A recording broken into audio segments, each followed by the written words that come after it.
The NFL Today on CBS Sports is presented by Southwest Airlines. And welcome back to the NFL Today, where Coors Light takes you first on the field. The Texans and the Dolphins are ready to do battle. So let's head down to Miami, where Ian Eagle and Rich Gannon are standing by. Gentlemen.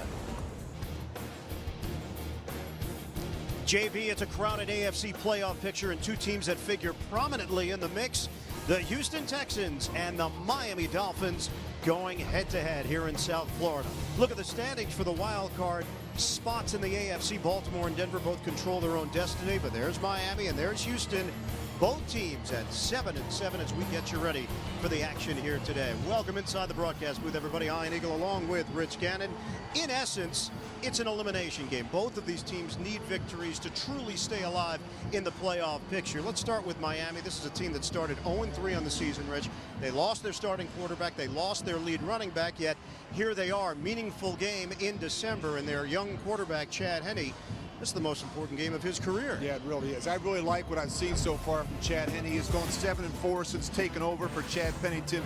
And when you watch him play, it's clear he has a lot of confidence in that right arm of his. It also seems like the game is slowing down for him now. He has to find a way to try to eliminate the 2 or 3 bad decisions that seem to creep up each week and really cause him an opportunity to win games, a lot like what happened here last week. Henne is a young guy. Ricky Williams, by NFL standards, is an old guy, yet he's playing like a young guy. Boy, he's done a terrific job for Miami. Yeah, when Ronnie Brown went down, Ricky Williams has shouldered more of the load, and he hasn't disappointed. In fact, he's gone over 1,000 for the first time since 2003, marking the longest gap between 1,000-yard seasons in NFL history. He still runs with power, still got good quickness for an old guy. Well, we know the Houston Texans are in their 8th year of existence in the NFL. They have never had a winning record. They have never been to the playoffs. This, not trying to be overdramatic, is the biggest game in franchise history for Houston, and they believe that Matt Schaub is ready from a leadership standpoint to take this team to the next level. I believe he is. I mean, he's playing at a Pro Bowl level. He's had a wonderful season so far. He's put up huge numbers each week, and he's been doing it without much help from the running game. The good thing is he's got one of the best receivers in the game, and I'll give you 3 reasons why. Andre Johnson is very strong and great at using his hands to get off press coverage at the line of scrimmage. Very good at catching the ball with his hands away from his body, and finally, he is very good after the catch, one of the best in the game. Well, you'd have to say advantage Houston in the passing game because of Schaub and Johnson, and also because 2 rookie corners, Sean Smith and Vontae Davis, get the start for the Miami Dolphins. As we check out Gannon's film study, what are you looking for from Houston offensively here today? Well, when you play Houston, you have to defend the nakeds and the boots, and it all starts with a great sell of the run action. And of course, they always have 3 receivers in the progression, a short, a medium, and a deep throw. And Matt Schaub, he throws the ball very well. Now, they're willing to do it anywhere on the field, even in the red zones. We saw last week this touchdown throw to Kevin Walter, but it all starts with great sell of the run action. Matt Schaub throws the ball on the run as well as any quarterback in the game. And time right now for today's Home Depot Tools to Victory. Well, Miami is converting almost 50% of their third down opportunities. Mario Williams and the boys need to keep constant pressure on Chad Henne and find a way to get off the field.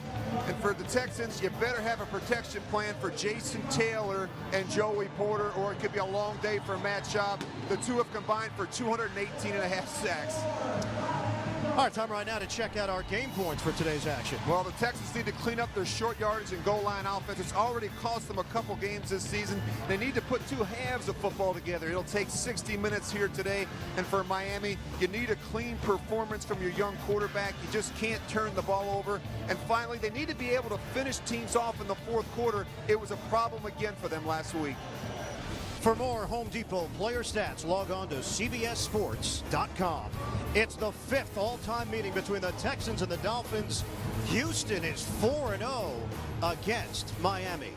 We'll have all of the action coming up. The NFL on CBS.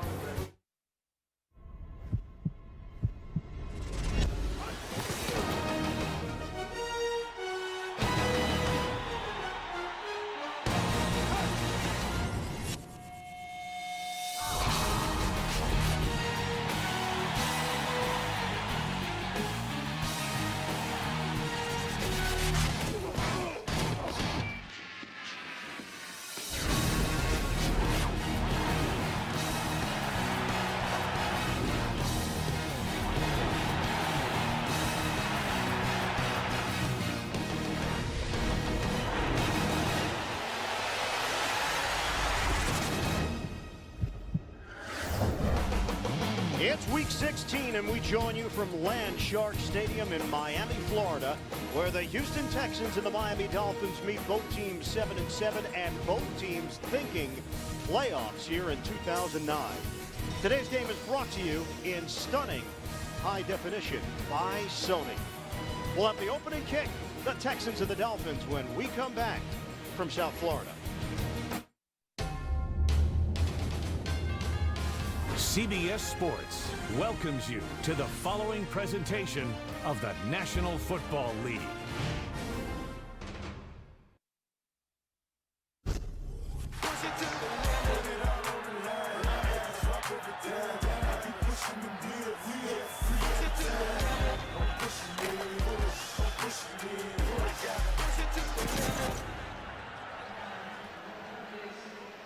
Gorgeous day here in Miami. Temperature 73 degrees. Forecast is calling for partly sunny skies the rest of the afternoon. The Texans and the Dolphins.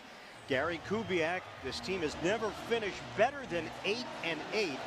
With a pair of wins to wrap up the season, they'll finish 9-7 and have an outside shot at making the playoffs. Tony Sperano, his team is 7-7 after the loss to Tennessee last week. He told his team, "We've still got a pulse. Have to go out and take care of business first things first." Miami won the toss. They've elected to defer. So the Dolphins will kick it off with Dan Carpenter doing the honors. Jacoby Jones, who had a 70-yard punt return for a touchdown last year against Miami. We're underway here at Land Shark Stadium. Jones on the return, stutter step. He got tripped up at the 20-yard line and then bottled up at the 25 by Brian Hartline on special teams. It's a 22-yard return. Matt Schaub, over 4,000 yards passing for the first time in his career. He leads the AFC in completion percentage. Schaub is just having a tremendous season for the Houston Texans. And maybe the most important thing, Rich, he stayed healthy. Yeah, he has. And, he's played really well on the road as well. I mean, this year he's completed 70% or more of his passes in 6 of their 7 road games. Ryan Moats is in the backfield for Houston on a 3-receiver set. 1st and 10, just shy of the 24-yard line. Andre Johnson, the Miami native, goes in motion. They handle the pressure. Schaub throwing a high throw, and it's handled by Johnson. He's got a first down across the 35. Hit by Jeremiah Bell. It's a 13-yard gain. Right now, he is the best in the business, Andre Johnson. Well, you better find out where Andre Johnson lines up on every snap, and they do a very good job moving him around. They'll put him in the slot. They actually put him in the backfield. They'll use a lot of motion with him so he can get off clean some of those press coverages at the line of scrimmage. Leads the NFL in receiving yards, came in with 1,433 in 6 100-yard receiving games. Texans for the 1st and 10. Movement came from Joey Porter. Looks like a free play here for Houston as Johnson catches and turns it upfield. Andre Johnson forced out of bounds into Miami territory. Wide receiver screen goes for 25. And it's no secret how they want to start this game. The Texans, they want to get the ball in the hands of Miami native Andre Johnson, whether it's the screen game, whether it's a throw on first down. Defense number 55 in the neutral zone to snap. Penalties declined. Play results in a first down. Ron Winter, the referee here today. Channing Crowder just limped off the field. Penalty was against Joey Porter. And now the Texans have it with a 1st and 10 at the Miami 38-yard line. And Matt Schaub is going to have to use the cadence today to slow down Joey Porter and Jason Taylor. Protection is going to be important. He can help that offensive line by mixing in some hard count. Arian Foster is checked in, the rookie out of Tennessee. He'll get the call. Foster driving across the 35 and hit low by Kendall Langford. It's a 4-yard gain for Foster. Take a look at the Houston starting offense. Question marks surrounding Dwayne Brown this week. Brown with a knee injury, but he is in there getting the nod at left tackle. Backs and receivers. We know about Johnson and the resume that he's put together. Foster is more of an unknown. Undrafted out of Tennessee, he was on the practice squad, a 3-year starter for the Volunteers, and could get the lion's share of the carries here today. He fumbled the ball last week and then got benched by Kubiak.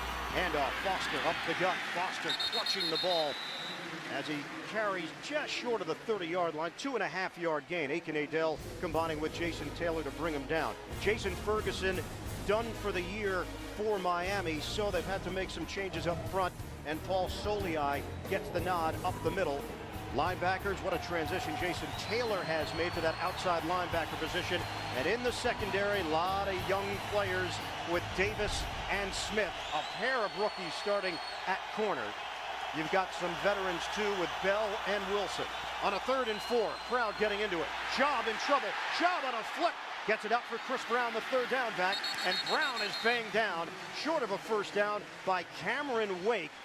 He's in his first year from Penn State, formerly in the CFL. He was a defensive MVP there, and he's able to hold Houston on 3rd down. They have to try a field goal. Yeah, you see the rush. Matt Schaub does a nice job being resourceful, kicking it out to Chris Brown, trying to give him a chance to make a play on 3rd down. And now the other Chris Brown is on the field. 49-yard field goal attempt to give Houston the lead.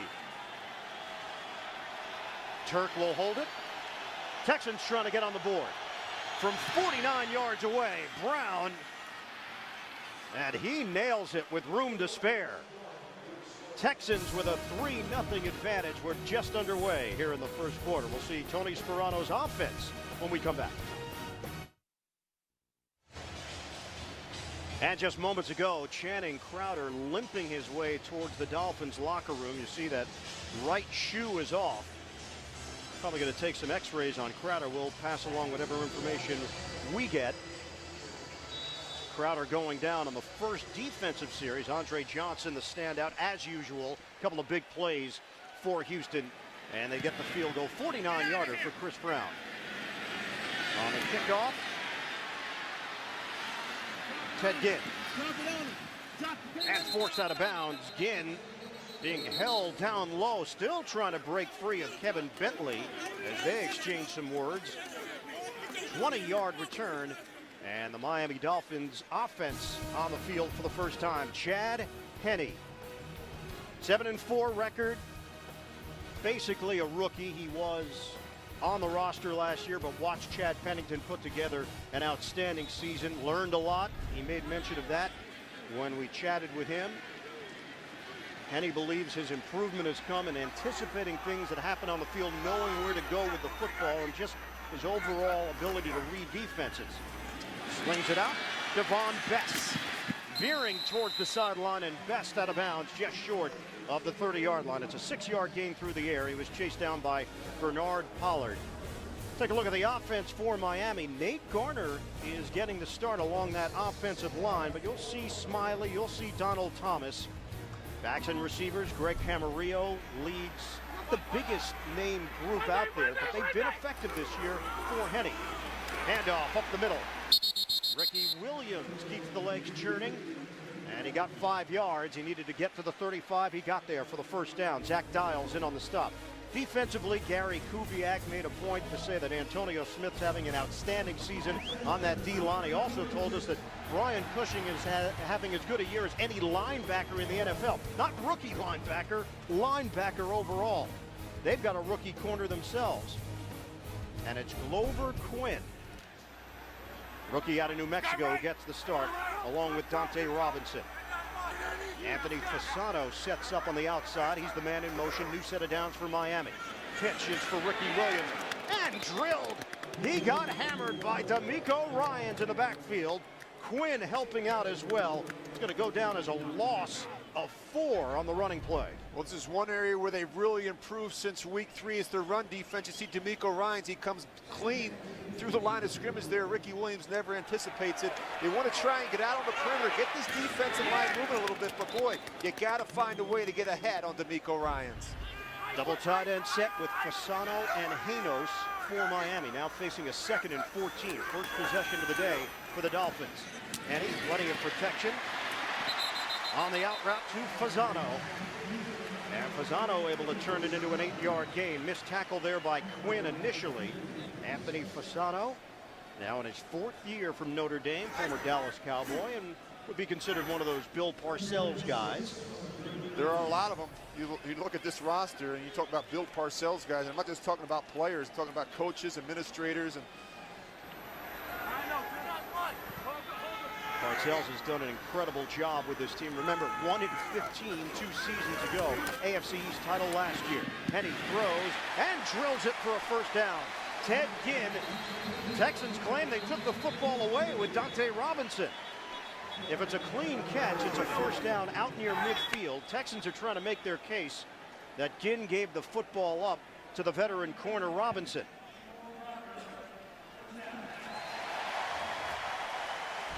Forward progress, so they give him the first down. He's just going to run a little hook route right there. Pretty good coverage by Dante Robinson. He's trying to strip that out. I don't know. That looked like it was coming out. I don't know if he ever really had possession. Look, he's trying to get possession of it.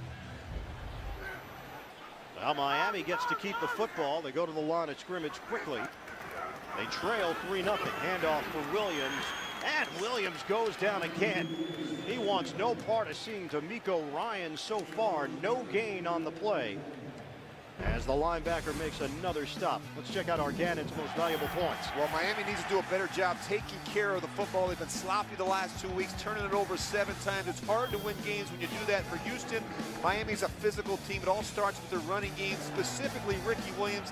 The key to stopping him, gang tackle him around the line of scrimmage. You can't let this guy get started. On a 2nd and 10, Camarillo goes in motion. Henne will set up the screen.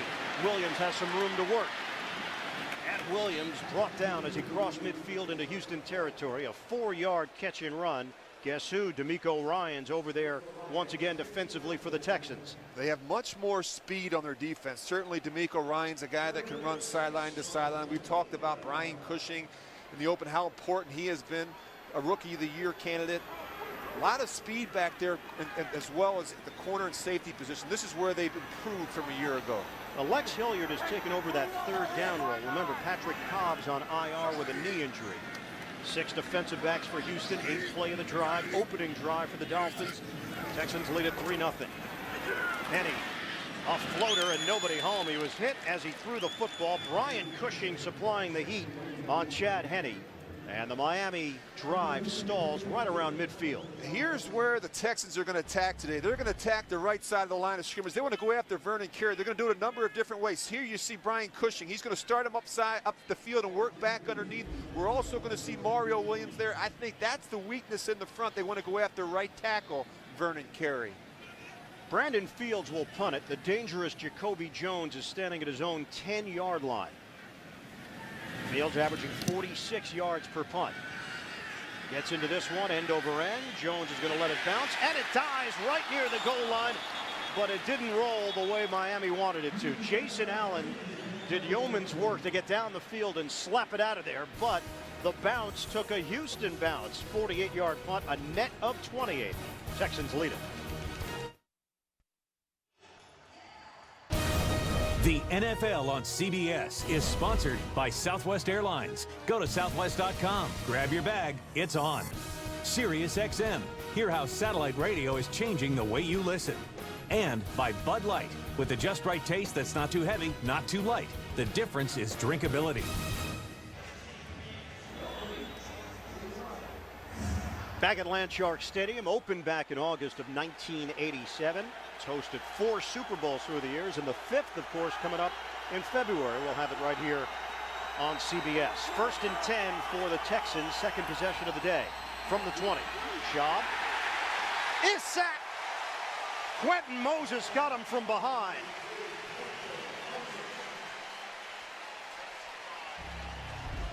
Boy, you just see it's only a 5-step throw right here. You got Vontae Leash, a little bit of a mismatch on Quentin Moses. Matt Schaub holds the ball just 1 count too long. That's all it takes. You see the fullback gets beat right there. That ball has to come out on time against this Miami front 7. First sack of the season for Moses in his 3rd year from Georgia. And a loss of 6 on the play. 2nd and 16. Johnson goes in motion. Schaub. On a low throw, it's handled by Ryan Moats, and Moats has room in front of him. Out in space, Ryan Moats diving out across the 30-yard line, chased down by Jason Taylor. It's a 16-yard gain and enough for a Houston first down. This is amazing. 2nd and 16. You see the screen play do a good job drawing the rush. They have so many different screens, and they're a very good screen team because the offensive line can get out and run. They throw the screens to the running backs, the tight ends, as well as to the wide receivers. Reggie Torbor had an opportunity to bring him down initially. Torbor is now in there for the injured Channing Crowder. Schaub is 4 for 4 for 55 yards. First down at the 30. On a handoff for Moats. Little juke move inside and not much room to work with. Kendall Langford makes the play. 2.5-yard gain, depending on the spot for Houston. All right, I really look for Matt Schaub to throw the ball a bunch today. I mean, he's on fire right now. You better keep an eye if you're the two safeties for Miami, Jabril Wilson and Jeremiah Bell. My film study tells me they're very aggressive. In fact, they're nosy. They want to be up around the line of scrimmage where the action is. I think they're vulnerable to the big plays down the field. On a 2nd and 8, Schaub. They handle the rush. Moats with a good grab and curls it upfield for extra yardage. Aiken Adele over there defensively.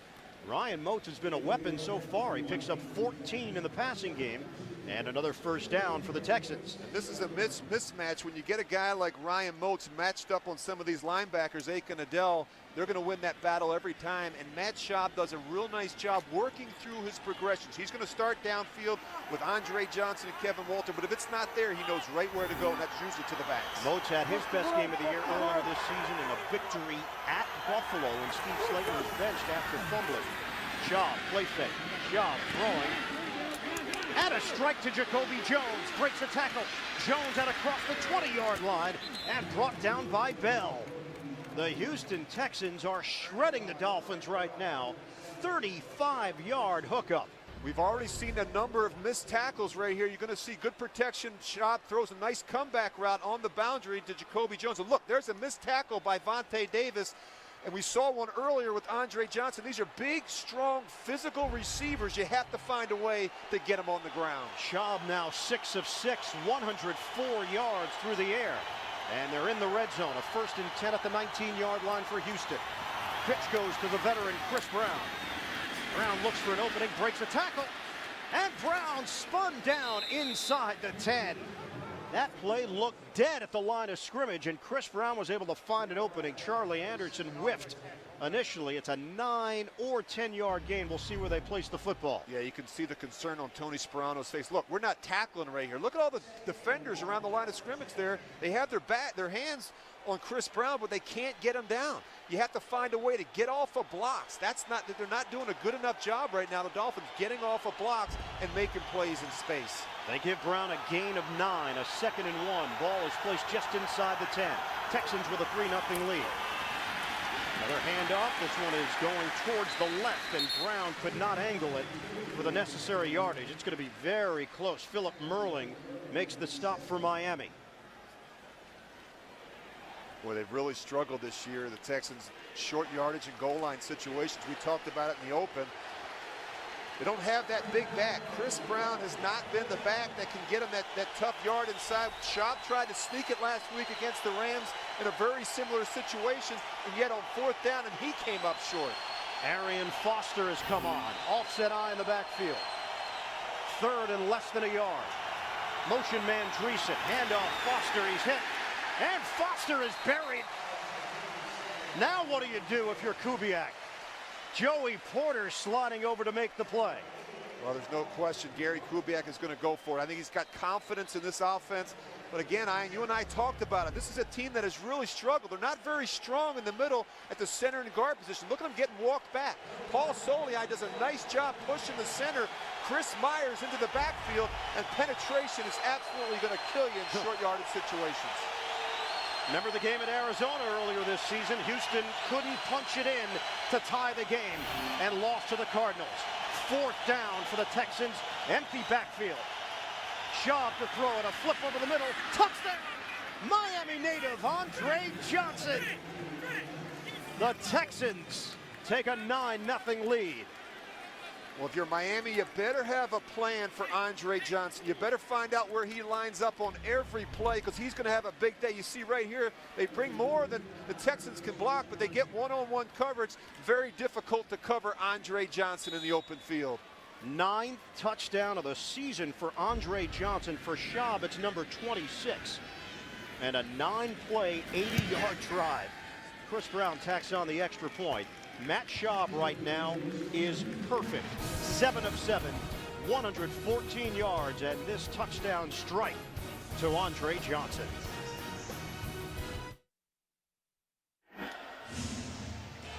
$80-yard drive. It took 5 minutes and 22 seconds. The touchdown, Schaub to Johnson. They've played 4 other times, and all close. Opening day 2003, Chris Brown, a game-winning field goal, 35 yards. 2006, Ronnie Brown, incomplete pass. Houston holds on. 2007, Chris Brown, 57-yard field goal. And 2008, Matt Schaub, touchdown run with 3 seconds left. Houston wins it 29-28. So the Miami Dolphins have never defeated the Houston Texans. It's the only team in the NFL that Miami has never gotten a win over. And right now, Houston controlling the action with a 10-0 lead, 2:05 to play in this first quarter. Both teams 7-7, needing a win to stay in the playoff hunt in the AFC. Brown kicks it off, returnable ball for Ginn. Ted Ginn had a pair of kickoff returns for touchdowns against the New York Jets. And that's been it on the season. Nick Ferguson with a stop on special teams. Andre Johnson, you think he feels pressure coming back home to Miami? No. The NFL on CBS is sponsored by the Volkswagen Sign Then Drive event. German engineering for practically just a signature. And by Sprint, official wireless service sponsor of the NFL. And we want to thank the MetLife Blimp for providing aerial coverage of all the action below. Look for the MetLife Blimp, Snoopy 1 and 2 when they pass through a town near you. 1st and 10 from the 20 on the toss for Ricky Williams. Finds a running lane, and Williams is thrown down shy of the 30-yard line. It's an 8-yard gain. Brian Cushing making the tackle for Houston. How about Ricky Williams? At the age of 32, you're not supposed to be doing things like this.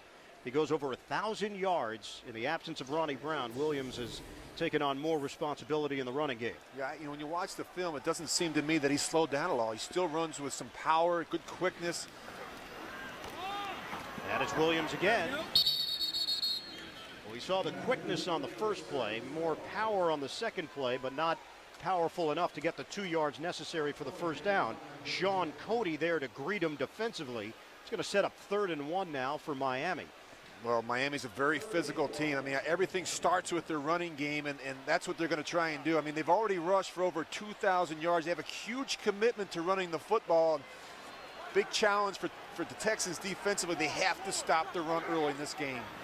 Williams sets up as a receiver, now shifts to the backfield. Henny on a bootleg, throwing, and incomplete. Corey Sperry, the intended target. And the Dolphins go 3 and out. Antonio Smith was applying the pressure on Henny. Boy, if Chad Henne had a little bit more time, his tight end was wide open. You're going to see him right here. He's wide open. They drop him. They don't even cover him. He just doesn't have the time to set his feet. But boy, he had Anthony Fasano wide open down the field. So after Houston had a long, impressive drive, Miami with a shaky effort on offense with a 3 and out. Brandon Fields punting to Jacoby Jones, backpedaling, and Jones catches cleanly at the 11. Now attacking to the 20, and a stutter step move. That's where he'll end up. 20-yard line. Flag is thrown with 36 seconds to go in this first quarter. Chris Clemens making the play on special teams. So we'll hear from Ron Winters. Got to make that long jog all the way down to the other side of the field. Very pleasant conditions, not overly warm. Temperature in the 70s. It is sunny, but not humid here in South Florida today. Houston with a 10-0 lead. It was a 60-yard punt and a 9-yard return. Both Sperano and Kubiak looking at this as an elimination game in the AFC playoff picture. There are 2 fouls on the play. Illegal block in the back. Number 35 of the return team. That penalty declined. Personal foul. Unnecessary roughness, contact out of bounds. Number 35. That penalty be assessed half the distance to the goal from the end of the kick. First down. Well, that's double trouble for Jacques Reeves, the backup corner. Houston will have the football and a 10-0 lead when we return. Play fantasy football during the postseason for a chance to win $5,000. Sign up now for Playoff Challenge at cbssports.com/fantasy. 1st and 10 from the 5-yard line for Houston. Ryan Moats in the backfield, and Moats working that right side for a 2-yard gain. Paul Soliai getting him down low to bring down Moats. 25 seconds left in this first quarter. Yeah, we're seeing a little more Ryan Moats. I thought we might see more of Arian Foster when we sat down and visited with Gary Kubiak last night. I'm not so sure he really trusts any of these backs with ball security. It's been a problem for them all year. As you know, all the running backs that put the ball on the ground at least one time. It's been a cause for frustration for Gary Kubiak and this staff all season long. They had only 52 yards rushing against St. Louis, that victory over the Rams last week. Right now, Houston's got the 10-0 lead after one.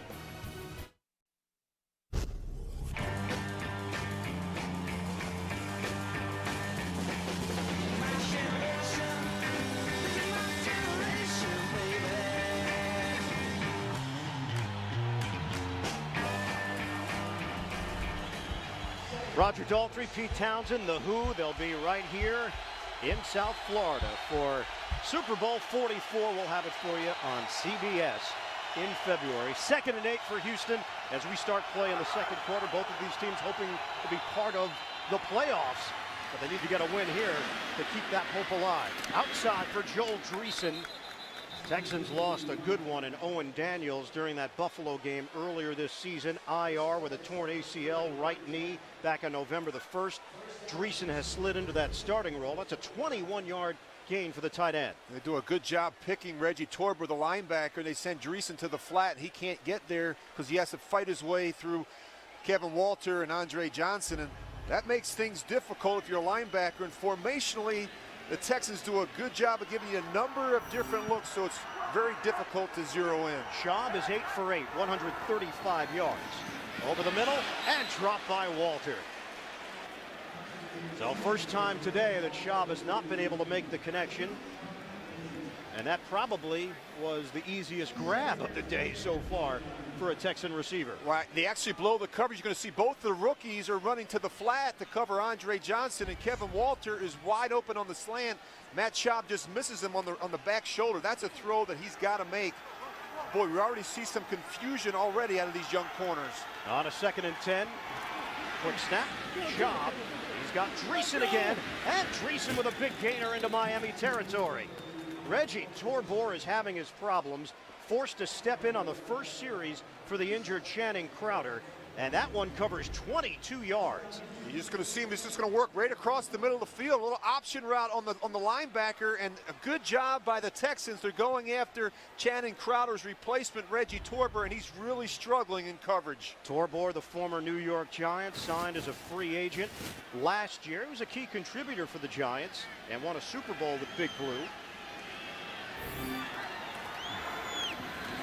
Give is to Foster. And Arian Foster out across the 45-yard line, brought down by Randy Starks.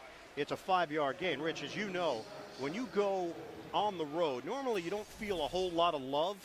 Andre Johnson has an entire rooting section here in Miami. Johnson, before the season even started, recognized that he was going to need a lot of seats for this game. He bought 150 tickets for family and friends. There they are.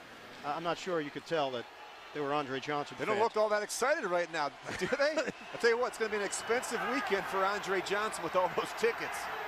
2nd and 5. We'll check back with them when Johnson makes a catch. Schaub looking. Schaub pumping. Throws. And caught by Jacoby Jones. Breaking loose. And Jones angles his way to the end. All of it. Not half of it. All of it.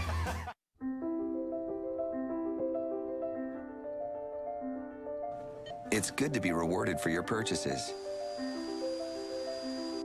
Happily, membership rewards points from American Express can be used for over 1 million things you want and experiences you'll never forget. And because points don't expire, you can keep them to use whenever you like. Can your card say that? Celebrate America's greatest artist at the Kennedy Center. Oh my God, it's Bruce Springsteen. It's a night of memories. You talking to me? He's the gold standard. And superstar entertainment. Mel Brooks was gifted with an uncensorable tongue. Good to be the king. The Kennedy Center Honors. Tuesday, only CBS.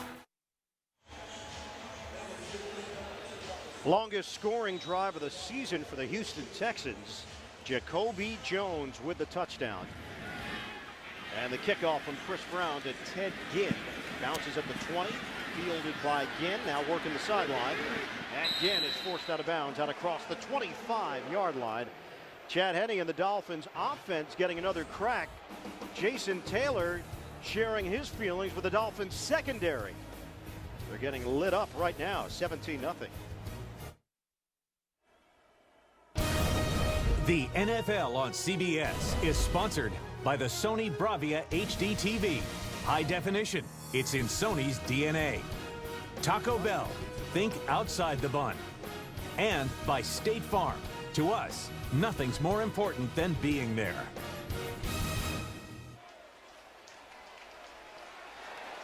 Houston Texans 17-0 lead over Miami. Remember last week, Dolphins trailed 24-6 in the third quarter against Tennessee. They forced overtime and lost the game 27-24. Henne knocked up in the air and intercepted.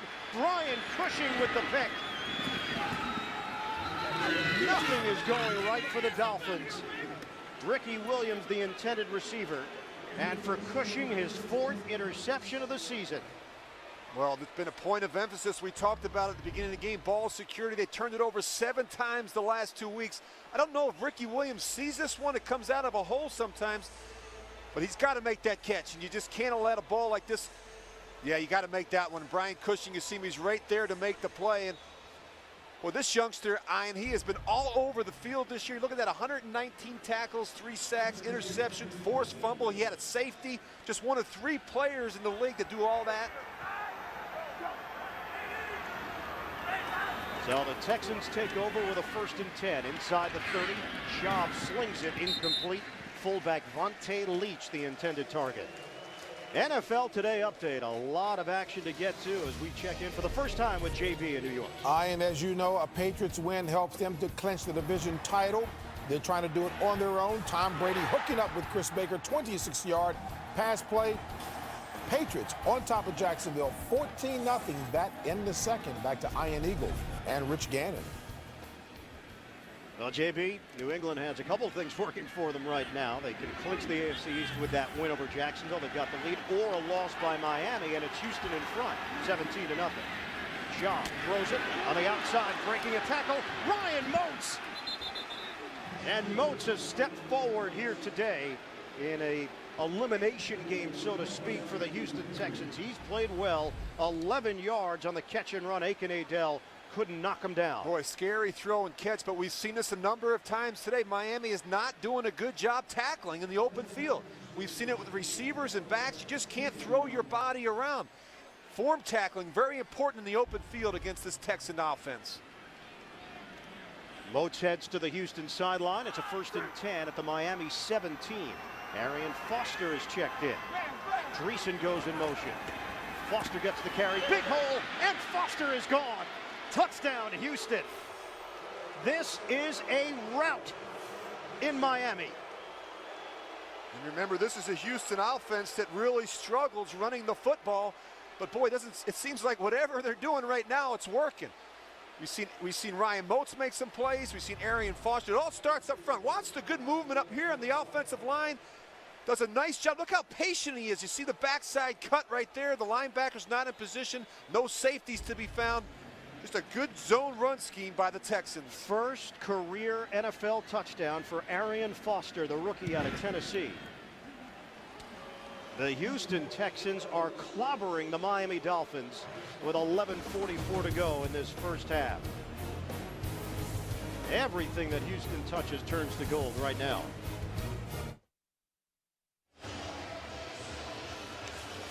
Four possessions for the Houston Texans and 4 scores. 24-0. The Texans in front of the Miami Dolphins. Off of the Cushing interception, Arian Foster gets his first career touchdown, and Chris Brown kicks it off again to Ted Ginn from the 5. Miami looking for some kind of jolt here. Ginn able to remain on his feet to the 25-yard line, and that's where he stopped after the 20-yard return.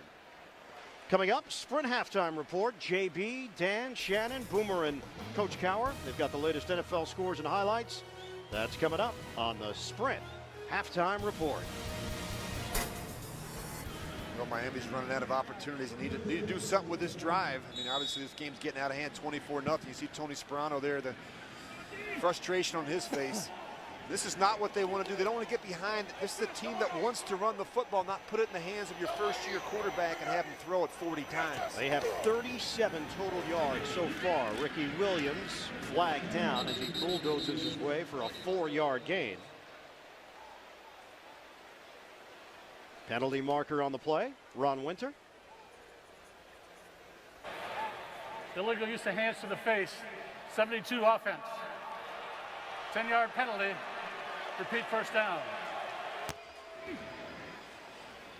So Vernon Carey picks up the penalty. We've seen some mixing and matching on the offensive line. Joe Berger, number 67, had been playing at center. Jake Grove is currently in there. And the quarterback comparison, there is none right now. It's all Matt Schaub. He's having a spectacular day. Yeah, I'd say that's spectacular. 158.3, doesn't get much better. 11 of 13, 212.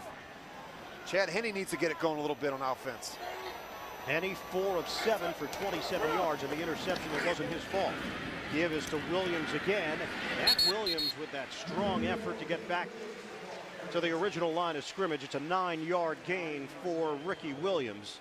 Now, when we spoke with Tony Sperano earlier this week, we asked him about this being an elimination game, and he said, well, we put ourselves in this spot because of what happened last week against Tennessee, but he also added that there are a lot of teams that aren't in the position that the Dolphins are in, a meaningful game in December. That's been the message all week.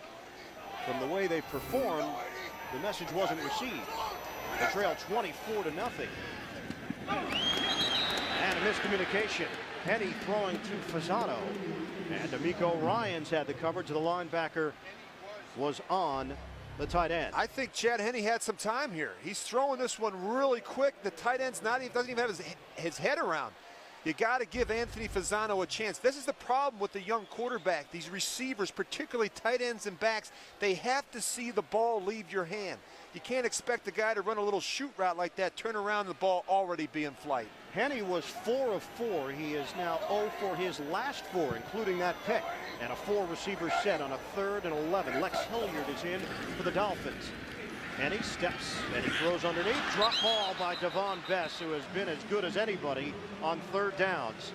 And that is a fairly good illustration of how this day is going for the Miami Dolphins. It really is a surprise. The usually sure-handed Devon Bess, as you mentioned, Ian. This guy has been phenomenal on 3rd down situations, just running a little option route. He leads the AFC and he ranks 2nd in the NFL with 31 3rd down receptions. Can't get it done there. 4th down, Brandon Fields punting. Jacoby Jones standing at his own 25-yard line waiting for it. End over end, Jones moves forward and takes a Houston bounce at around the 35 and then touched up at the 37-yard line. Texans will have pretty good field position after the 39-yard punt.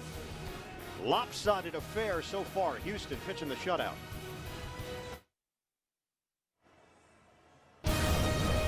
The NFL on CBS is sponsored by American Express. Don't take chances. Take charge.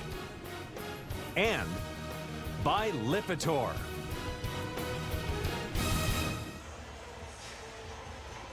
Coming up Wednesday on Showtime, join JB, Phil Simms, Chris Collinsworth, and Warren Sapp on the Emmy Award-winning Inside the NFL, cable's longest-running show. Inside the NFL, it's Wednesday on Showtime. Texans with a 1st and 10 just across the 35-yard line. They've got a 24-0 lead. A floater for Joel Dreesen. Boy, whatever Houston wants to do in the passing game, Miami has had no answers for. Joel Dreesen leaning in against Joey Porter. 18 yards. There's been no resistance from the Dolphins. Keep an eye right here on Joey Porter. He's going to get picked. He can't fight through the route, and he's late getting there to the flat for the tight end. We've seen this a number of times today. The linebackers and corners not doing a good job communicating and passing things off at the line of scrimmage. So another 1st down for Houston. 12 of them on the day. Miami has 2. Give is to Moats. Shake and bake move, and Moats finds a hole. Out across the 40-yard line for a 7-yard gain. It's been like Swiss cheese for this Miami defense, both against the run and against the pass. You saw Jason Taylor having words with the secondary earlier. Defensive line and linebackers struggling as well, Reg. Yeah, Kyle Shanahan has done a wonderful job with play selection, mixing things up. 10 runs, 15 passes, but when you can run the ball like this on first down and pick up 7 or 8 yards, boy, it makes it so much easier to call plays. They're actually averaging 11 yards per play in this first half. Moats again, and Moats able to snake his way for a 5-yard gain. Texans scoring. They had a field goal early, and then the quick throw, Schaub to Johnson for the touchdown. Jacoby Jones breaking loose for a touchdown. And Arian Foster, the rookie from Tennessee, his first NFL touchdown. 24-0, Gary Kubiak's team in front, and a chance to move to 8-7, and maybe a step closer to a playoff berth. It would be the first in franchise history. Texans in the NFL for now their 8th year of existence. Fake the handoff. Schaub, look at the time. Schaub throwing, sideline route up in the air, and intercepted. Vontae Davis in a matchup with Jacoby Jones.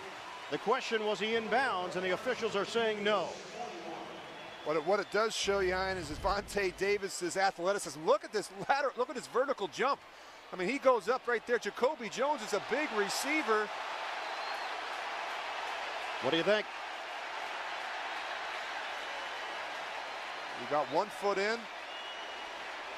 I don't think that's going to count. I think his rear end hit the out of bounds hit out of bounds before that second foot came in.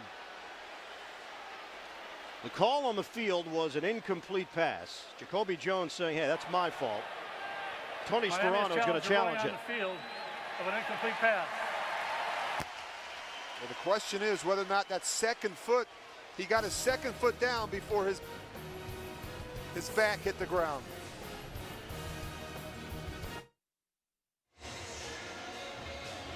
24-0, Houston in front. Tony Sperano has challenged the call on the field. It was ruled an incomplete pass. Sperano felt that Vontae Davis was able to catch this ball and come down inbounds. A look at it, looks like his backside hit down first. The ruling on the field is confirmed. The defender with the ball in his possession got 1 foot inbounds. His left hand hit out of bounds before the left foot hit inbounds. Therefore, it is an incomplete pass. Miami is charged with their first team timeout. Now Vontae Davis was bidding for his 5th interception of his rookie season out of Illinois, and it was very close. Boy, great play though, but all for naught. You see right here, his left hand and his backside actually hit the ground before that other foot can get down in the field of play. Well, the first sign today that Miami has been able to make a play defensively. Houston now faces a 2nd and 10. Schaub on a quick toss to Andre Johnson. And Johnson able to curl it upfield for a 9-yard gain. Andre Johnson, family and friends here at the game. He's got a suite, and he's got a bunch of his friends and family out in this section. Whoa, whoa, whoa, who's that? That's his uncle, isn't it? Yeah, that's Uncle Arthur. He's the one guy that will not give up the Ricky Williams jersey, despite the fact that Andre bought the ticket to the game. That's why I circled him. That's wrong, no? Amazing. Free ticket, he still won't wear a Texans jersey. On a 3rd and 1. Handoff to Foster's got a first down. Arian Foster zigzags his way inside the 20-yard line. It's a 9-yard pickup. We talked to Andre about that. He said his rookie year, his Uncle Arthur wore the Ricky Williams jersey, and Andre said, "Come on, I'm with the Texans now." He said, "Hey, I'm a fan. Fans are dedicated. You stick with your team no matter what." You can't make that stuff up. I'll tell you what, I'm really impressed with the way the Texans are running the football. I mean, keep in mind they're 31st coming into this game, just 86 yards a game on the ground. They're 2nd in passing, but boy, the way they're running it on the early downs is really going to help them later in this game. Ryan Moats. And Moats will come up shy of the 10-yard line. Just under 7 minutes to go now in this first half. It's a 4-yard gain for Moats. Miami Dolphins needed 2 wins and 2 New England losses to win the division. Total yards for Houston. This is just mind-numbing. 300 for the Texans offense, 46 for Miami. You know, it's amazing. Gary Kubiak gave him off on Friday. They look really fresh here today. Gave him the opportunity to be at home on Christmas. And boy, they're paying him back here today. 2nd and 5. And a diving grab by Kevin Walter inside the 5. So another first down. That's a 9-yard pickup.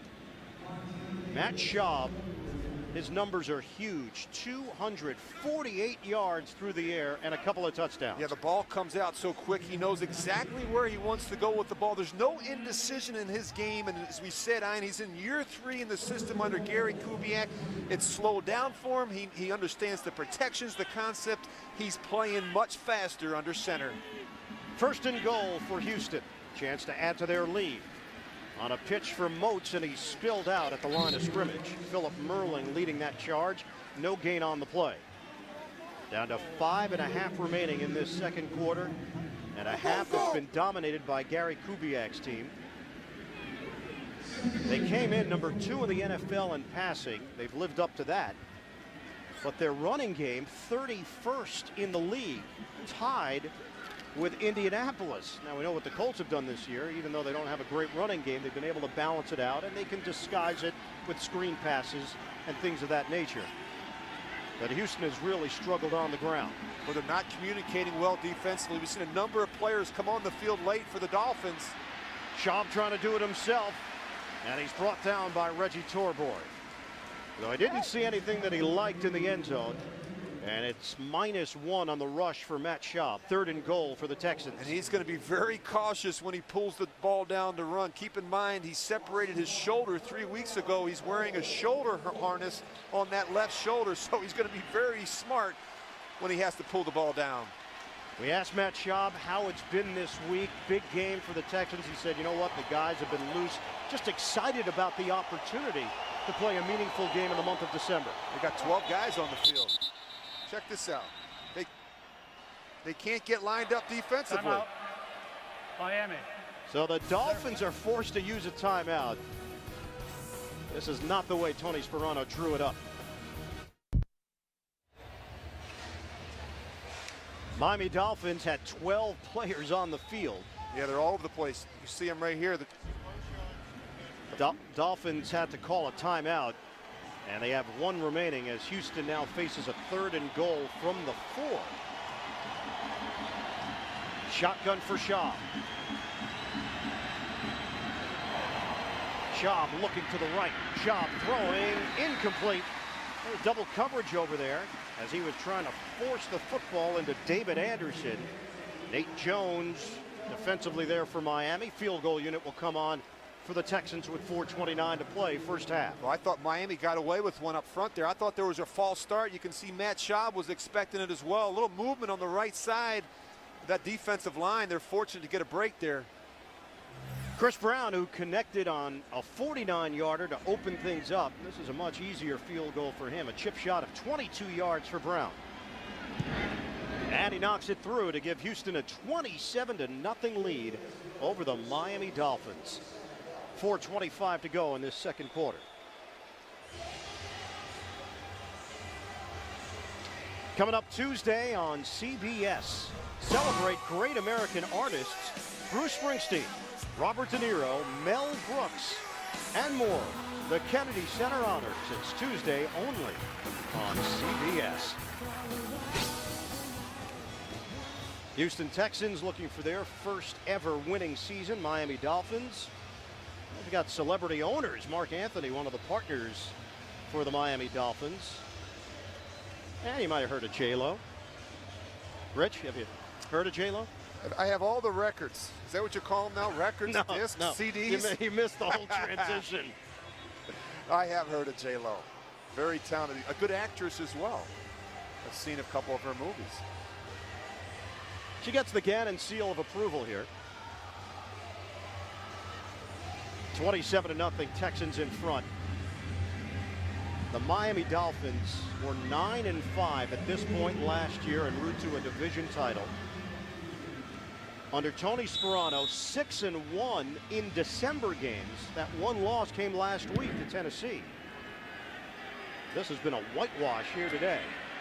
Brown kicking off to Ted Ginn. And Ginn gallops to the 30-yard line. Glenn Martinez on special teams making the play. AFC playoff picture. Indianapolis, San Diego. They're locked in as the 1 and 2 seeds. New England with a win will win the AFC East. And there you see Baltimore and Denver controlling their own destiny. Miami and Houston bunched together at 7-7. Tennessee already out of the mix after the loss on Christmas night to the San Diego Chargers. Miami needs points. They need something positive before the end of this first half. And Ricky Williams is driven down by Amobi Okoye, talented third-year defensive tackle from Louisville. You know what's lacking when you watch the Miami offense right now is the big plays. We've seen so many of them from Houston offensively, but Miami, they can't generate any big plays. They have to start taking some shots on first down. The Texans, the only team the Dolphins have never beaten. Miami, an 0-3 start to begin the season. They won 5 of their next 7 to get back into the playoff chase. Dump off for Ricky Williams. And everything is underneath for Miami. There has been nothing down the field for the Dolphins. Cushing and Ryan's great linebacker combo collaborating to make that stop. We always talk about getting your players involved in the game early. We haven't heard anything hardly from Camarillo or Hartline or Ginn or Best in the passing game. You see right there, offensive coordinator Dan Henning, you have your first 15 or 20. But boy, when the score gets out of control like this, 27-0 early, it really forces you to change on the fly. Tight formation on a 3rd and 1. And Lou Polite gets the call, and he gets the first down. The fullback picks up 2 yards for the Dolphins. So they'll move the chains. Clock is moving as well.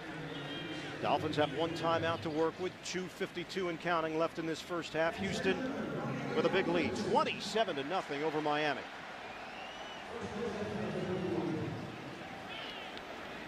Chad Henne, his 13th interception of the season, came earlier in this half. Really wasn't his fault. Came off Ricky Williams, picked off by Brian Cushing. Henne throwing, and he was looking for Hartline. Unable to make the connection. It's incomplete. 2:28 to go. First half. Well, they're just really struggling right now. And I think that you always talk about getting your quarterback off to a good start. How do you help him? Well, you got to get him some throws that he feels comfortable with. Right now, they're trying to jam some throws in. You have flat defenders. It's very difficult to get those throws up and over. Got to help him. And the way you can help him, some of these receivers got to start getting open and making some plays in space for the young quarterback. Well, we know in the past with Ronnie Brown, they had some options to get creative and use the Wildcat and generate yardage. Pump fake, and he will throw, checking off to Williams. It's incomplete. Another high throw from Chad Henne. And this offense has looked completely discombobulated in the first half. And we talked about this earlier. When you throw to backs, you have to put it on them. You can't lead them. You can't throw high balls and expect they're going to make these plays in space. When you throw to tight ends and running backs, location is so important. You have to get them into the transition of the run. And now a 3rd and 10 for the Dolphins. 2:22 to go. Second quarter. Lex Hilliard is in. Shotgun formation. Motion man Fasano. Moving pocket. Henne stops, plants, and throws a hot ball to Devon Best, but he's going to come up short of a first down. Took a shot from D'Amico Ryans. It is 4th and 1, and what do? Well, they go for it. You're down 27-0. You're a 7-7 football team that needs to win the next 2 weeks. They'll have to do it after the 2-minute warning. 27-0. Houston in complete control here in South Florida. 4th down for Sparano and company. They need just a little less than a yard. Ricky Williams shifting, and it's the handoff going up the middle, and I don't think they got it. Miami needed about 3/4 of a yard, and they got to the line of scrimmage. That's it. D'Amico Ryans making the play. Well, they gave it to their short yardage back, Lou Polite. He's been very good this season. He's converted 14 of the 15 opportunities he's had in 3rd and 1 and 4th and 1 situations. They got a good spot, Rich. Out across midfield, and it might be enough. From this angle, it looks like he does have enough now. Just run a little counterplay right back underneath, and well, I tell you what, Texans do a really nice job there stuffing that. What do you think of that spot? He made it. He didn't make it by much. Yeah, he made it.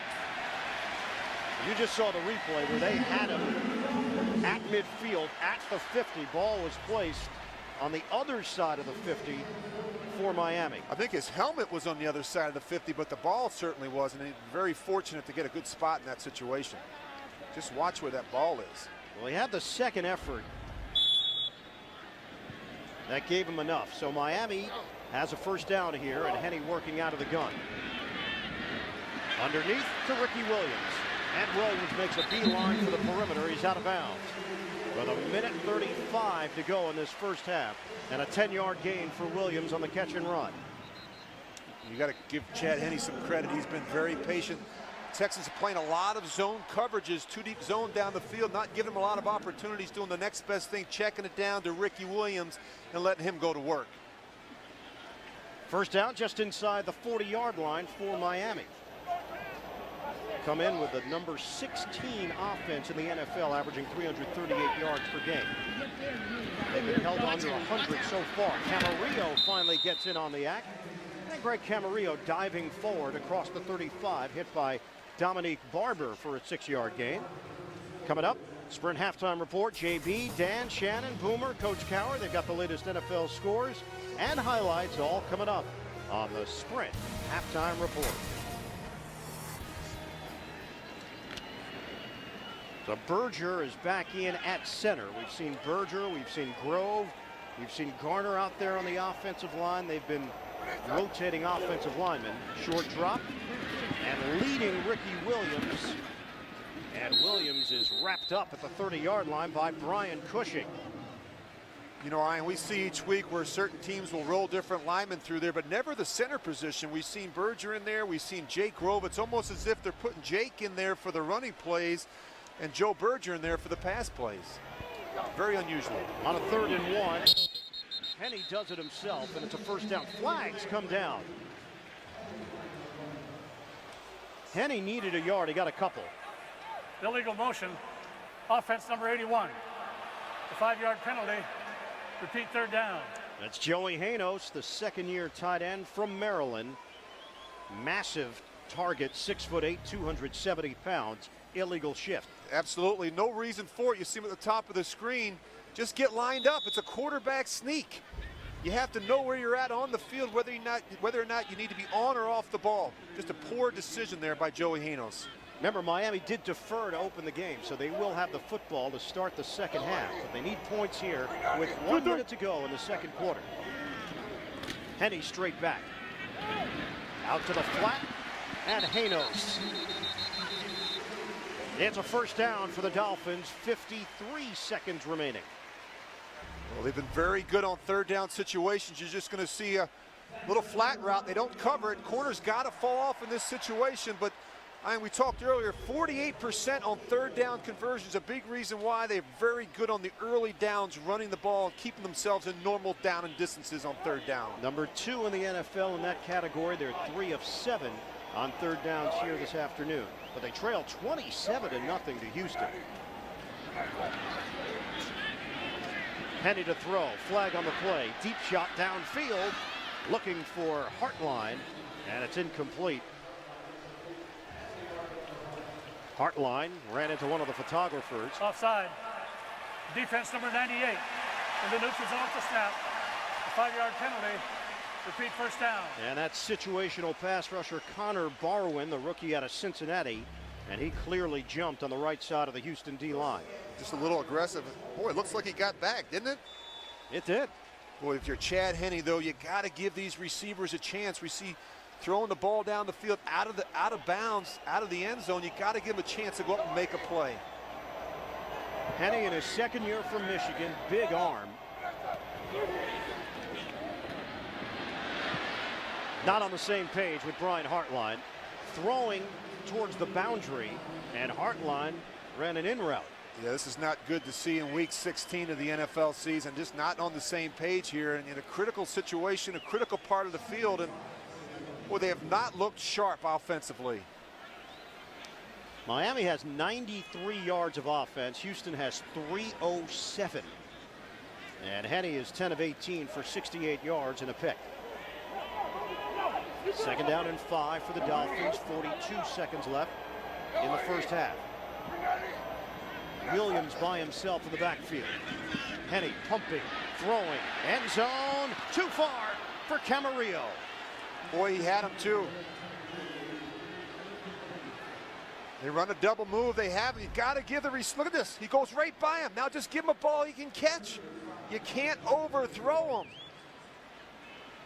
But Chad Henne has got to give these receivers a chance to make a play. Too much air, too much trajectory on that throw. Working one-on-one with Jacques Reeves, and Camarillo had his man beat. First 4 drives for the Dolphins, a grand total of 46 yards. They've topped that on this drive. They have 37 seconds to work with. 1 timeout remaining. 3rd and 5 for Miami. Comes pressure up the middle. They handle it. Henne standing tall in the pocket. And throws a BB to Hartline. A first down for the Dolphins. Really nice job by offensive coordinator Dan Henne. He calls a maximum protection. He keeps 8 players in the block. He just sends 2 out in the route.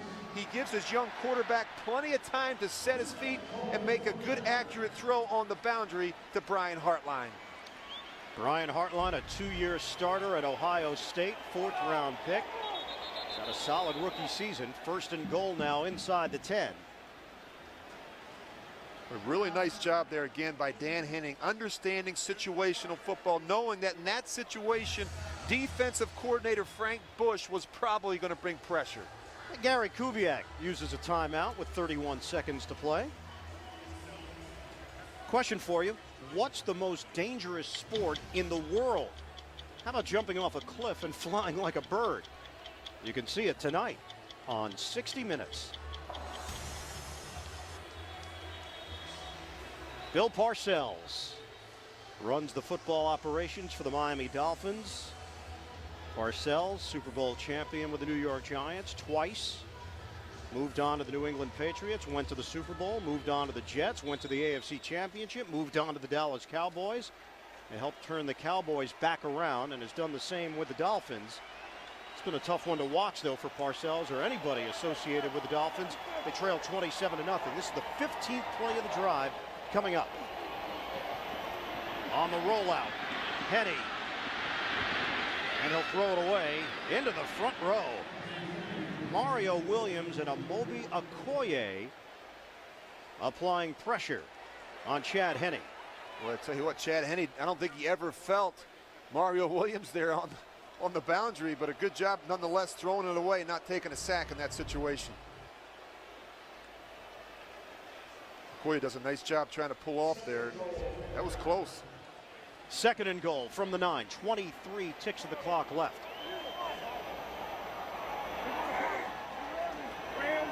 Motion man is Janos. On 2nd down, Henne looking. End zone. And knocked away. Ted Ginn just short of the goal line. John Biesing getting a piece. For Houston, it's 3rd and goal for Miami with 17 seconds remaining. Well, better throw there, might have gotten it done. This one looks like it's a little bit high. You got to keep them down in that part of the field. You got to protect the receivers. You got to see out in front of the throws. A lower throw there down around his waist really would have helped Ted Ginn. On a 3rd and goal now for the Dolphins. Williams will shift out of the backfield. Henne steps, throws, incomplete. It's 4th down for the Dolphins. 12 seconds remaining. Antonio Smith that time got a little heat on Chad Henne. And Brandon Fields is going to come on. I should say Dan Carpenter for a field goal attempt.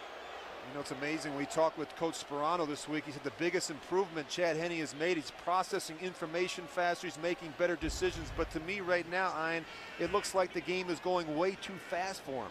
He does not look comfortable under center. Fields will hold it. And a timeout taken by Houston with 12 seconds remaining. I like that timeout. 12 seconds remaining. You're down 27-0. A good chance for the Texans to talk about things on the sidelines, set up for a possible fake in this situation. You just never know, but it's a good timeout by Gary Kubiak and that staff. Go through all the different scenarios that could come up in this situation. You have time to talk about it.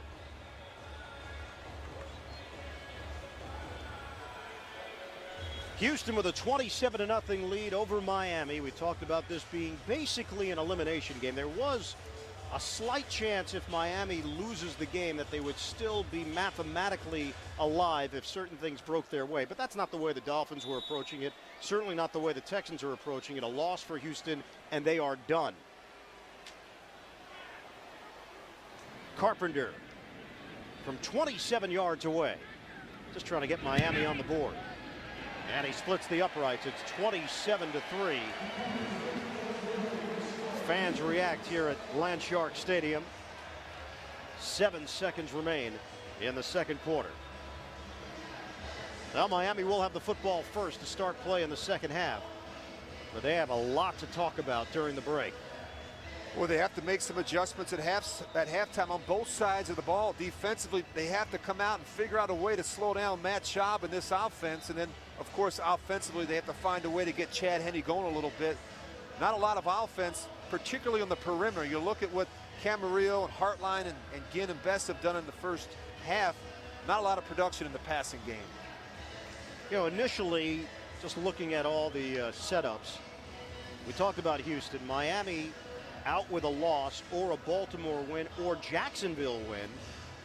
Doesn't look like Jacksonville's going to get it done against New England. Still early, though. And Baltimore and Pittsburgh playing a tight one. You know, it's amazing, Ian. 18 teams are still in playoff contention. 6 already in. 6 can clinch this week, and 6 will have to hope they can still have something to play for a week from now. Well, this is what you hope for when you hit late December, that you've got a bunch of different scenarios.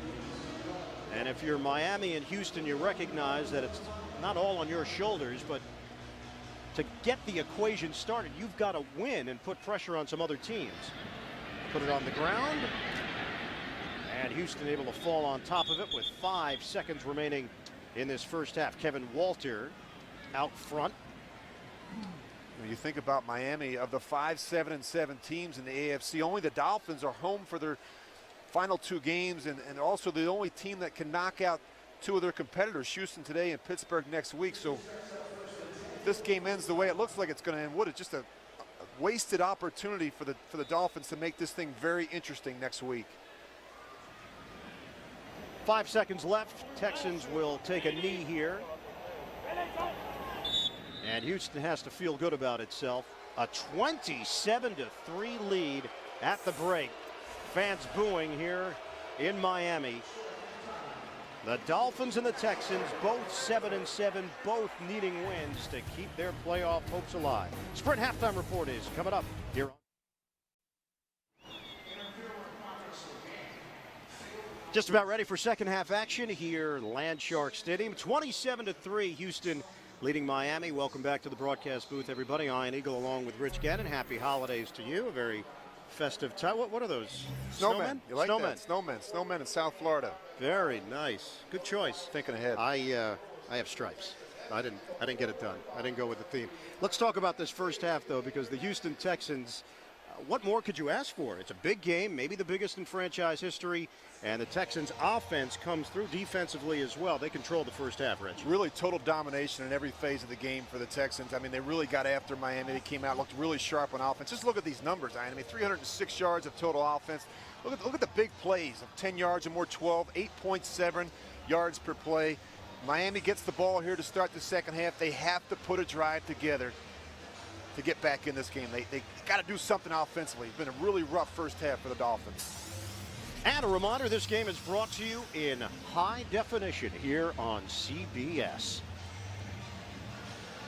Matt Schaub, 14 of 18, 247 yards, 2 touchdowns, 1 to Johnson, the other to Jones.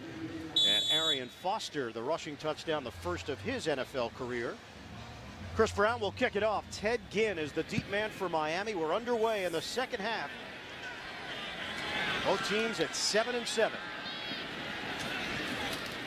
And Gann loses the football. Again, able to fall on top of it, though, and Miami will retain it just across the 20-yard line. That would have been a disastrous start to this third quarter. Well, it'll be interesting to see what changes they make here in the second half. You see Ted Ginn, you got to take care of the ball in piles. Never saw that one coming. Good job scrapping it back up, but they got to change things up offensively. It's going to be interesting to see what they talked about, what changes they made here in the second half. Xavier Adibi was the man who jarred it loose. So Miami opens up a 1st and 10 at the 21-yard line. Fake the handoff, throw it to Devon Bess underneath, and a modest gain on 1st down for Bess. Now in his 2nd year out of Hawaii. He's got 68 catches on the season. That one covers 3 yards. First half possessions for the Miami Dolphins. 3 punts, a pick, and the field goal at the end of the second quarter. Yeah, not a lot to talk about. Part of the problem was they weren't good on 1st down. They got themselves behind in the down and distance. Had some big numbers on 3rd down. Dan Henne throws it at the feet of Ricky Williams, and a flag is down. Yeah, there might be defensive holding. Boy, they keep on trying to throw screens.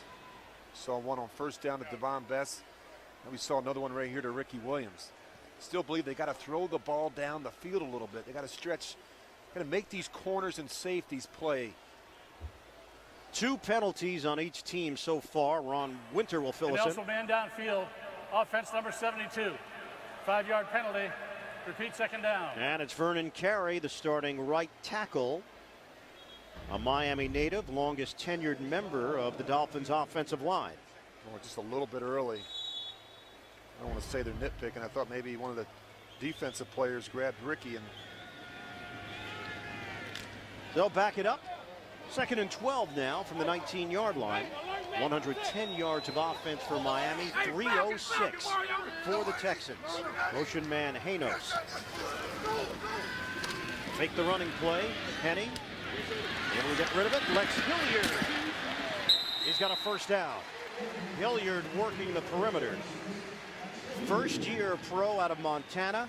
6th round draft pick in 2008. He was on the practice squad last year for the Dolphins. And Lex Hilliard getting more opportunities now. He should get a lot more in the second half of this game. He's probably a better option out of the backfield than is Ricky Williams in the passing game. So line of scrimmage will now be the 37-yard line for Miami. Officially an 18-yard reception for Hilliard. And a pitch for Williams. And Williams thrown down by Brian Cushing, who lost his hat. Cushing, who used to go with the long hair. Not sure his mom loved that. And he did go for the closer cut. Defensively, Houston's been all over the field. Yeah, I love the way they're playing defensively. They're playing fast, they've been physical, they're getting their hands on a lot of balls. They've really taken it to the Dolphins in the first half. They need more of that here in the second half. Just underway in this third quarter. Houston with a 27-3 lead over the Miami Dolphins. Make the handoff. Passing play comes to this side, and Joey Janos is driven down, but taking the brunt of that hit was Dante Robinson. Yeah, I think he just got the wind knocked out of him. What happens is they're playing this 2-deep coverage, and the corners are carrying, they're falling off. Chad Henne's got to see out in front of those throws. Training staff is now dealing with Robinson, and will step aside here in Miami. Dante Robinson appears to be okay. He's on the Houston sideline. He's replaced by Bryce McCain. So right now Houston has a pair of rookies playing cornerback with McCain and Quinn. Shotgun formation. Henne wants to run it. And Henne slipping through the middle, and he slides down at midfield for a 1st down. Really good alert play by Chad Henne, recognizing it was 2-deep man coverage. When you have 2-deep man coverage, most of those linebackers have their backs to the line of scrimmage because they're locked up in coverage. Good awareness by the quarterback. And that matches the longest run of the season for Henne, 12 yards. Once again from the gun, trying to get Camarillo out in space. And Camarillo is thrown down along the sideline. Brian Cushing among those over there to make the play for Houston. That's nothing more than a run for them on 1st down. They kick those little one-man screens to the edge, to the perimeter, to guys like Camarillo and Hartline, and again, and try and get them one-on-one matchups. Ryan Cushing has been dealing with a foot injury. Give is to Ricky Williams. And Williams accelerating out across the 35-yard line for the Dolphins. Williams has got a first down for Miami. It's an 11-yard run. Yeah, good movement up front. You see the centers and guards coming off, getting double teams on the nose. Jeff Scanina then doing a nice job peeling off and getting up on that second level. Well, this is what Miami needed to start this second half. Moving the football. And the throw out to Ted Ginn. Another Dolphin first down to the 15-yard line. That pass play covers 17 yards. And the no-huddle approach has helped. You see Chad Henne making it difficult for the Texans to get lined up, make substitutions. They needed to do something at halftime to change things up. The no-huddle so far has helped here in the third quarter. Line of scrimmage is the 15. In stride, Ryan Hartline. And a first and goal for the Dolphins inside the 5. Henne on this drive is 6 of 6. And he looks so much more comfortable. The ball's coming out quick. He's been decisive. He's put it in good spots. We saw earlier in the game in the first half, he missed a number of throws. His accuracy much better here in the second half. Some signs of life from this Miami offense. They ended the first half on a long drive, had to settle for a field goal. First drive of the second half. Jumbo formation, 3 tight ends. Give is to Williams, and Ricky Williams is stopped. D'Amico Ryans, part of that group defensively, and Williams is slow to get up. Scanina over there as well for Houston, and Williams now on his back. Well, they can't afford to lose a player like Ricky Williams. They're already without Ronnie Brown and very thin at running back. Lex Hilliard is the only other back that's dressed for today's game. 10:32 to play in the third quarter. They're taking a long look at Ricky Williams. The NFL on CBS is sponsored by Southwest Airlines. Go to southwest.com. Grab your bag. It's on. Miller Lite. Triple hops brewed for that great Pilsner taste. Taste greatness. And by Burger King, who remind you to have it your way. Ricky Williams was able to get up on his own. Medical staff is still taking a look at him along the Miami sideline. And the Dolphins with a second and goal now. For Chad Henne, this is 4-down territory. You got 3 shots from here. You know they'll go for it on 4th down. From the 2. Henne to throw. Henne incomplete. Hartline, the intended receiver. Dante Robinson back on the field for Houston. It'll be 3rd and goal for the Dolphins. Again, a lower throw here might get it done. You see how high this is? And Chad Henne has missed a number of throws high. You have to keep it in the framework of their body. Pat White has come on. They'll run the wild Pat on a 3rd and goal. They've had to change things offensively in the absence of Ronnie Brown. White getting an opportunity here. It's a running play. And a touchdown! Lex Hilliard. First NFL touchdown for Hilliard. And the Dolphins trying to inch their way back into it. We saw the very same play last week where they handed it to Ricky Williams for the 2-point conversion to send the Tennessee game into overtime. They bring in Pat White. He hands the ball off to Lex Hilliard. Dan Carpenter on for the extra point to make it 27-10. Texans, 12 plays, 79 yards. We've got 10-10 to go in the third quarter. Dolphins had to rally last week, trying to do the same here today. Long drive by the Miami Dolphins to start out this second half. And it pays off with a touchdown run from Lex Hilliard. Houston has a 27-10 lead.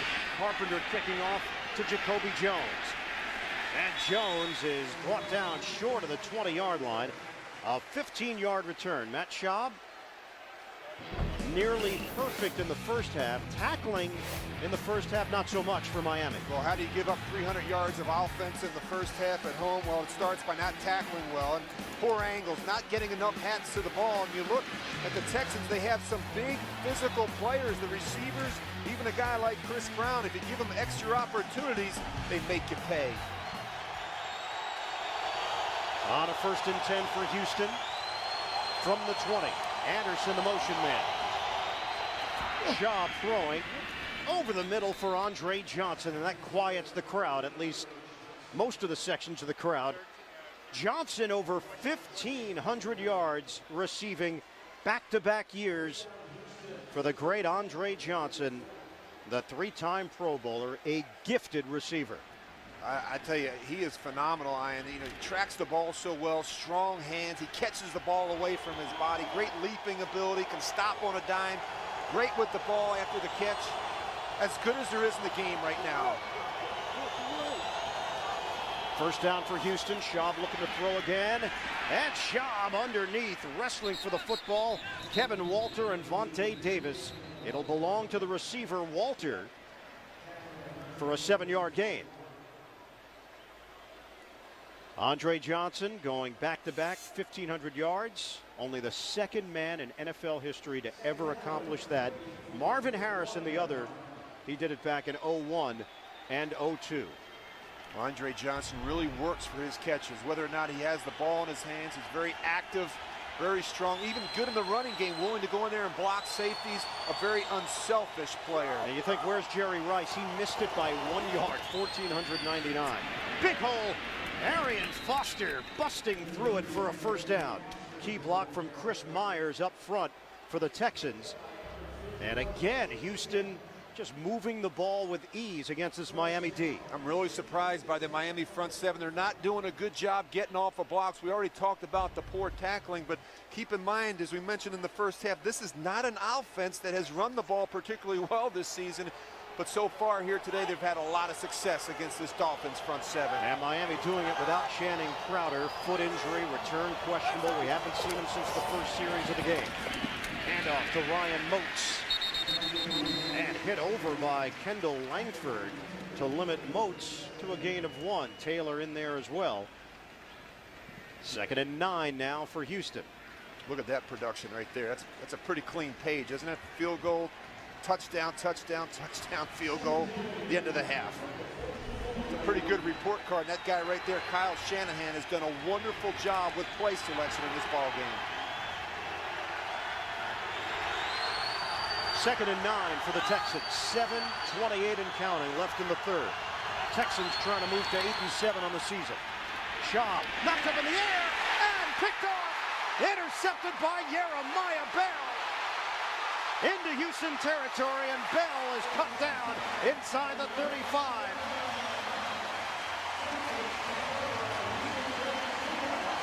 And this is what they needed to do. They needed to change the momentum in the second half. How do you do that? You get the opening kickoff, you drive the length of the field, and you score on offense, and then you come right back and get a big turnover on defense. But now dealing with an injury along the sideline. Boy, deflected balls are never a good thing if you're a quarterback. You see right here, good job by Kendall Langford. He gets his hands on it, and Jeremiah Bell is right there for the easy interception. Does a nice job here at the end protecting the ball. You see David Anderson, he comes in, he tries to strip it out. And it is Bell who was down on the play. Jeremiah Bell, his 2nd interception of the season. Well, that's frustrating. I know as a quarterback, you've been playing so well, and the protection has been good, and you get a defensive lineman like Langford gets his hands up and bats a ball, and it goes straight up in the air, right into the hands of Jeremiah Bell. The ball did come loose, but clearly after Bell was down, as Anderson took a swipe at it. Boy, his head really smacked against the ground. And Bell is up on his feet. Langford helped make it happen, putting up that arm and getting a piece of the football. Well, we knew Miami would not go down without a fight. Now, Chad Henne has to come in here. Great field position. You have to get this offense to be able to take advantage of this turnover, and great field position. Ricky Williams, questionable return with a shoulder injury, so Lex Hilliard is now in there for Miami. On a 1st and 10 inside the 35. Play fake, look out! Chad Henne is mauled. Bernard Pollard.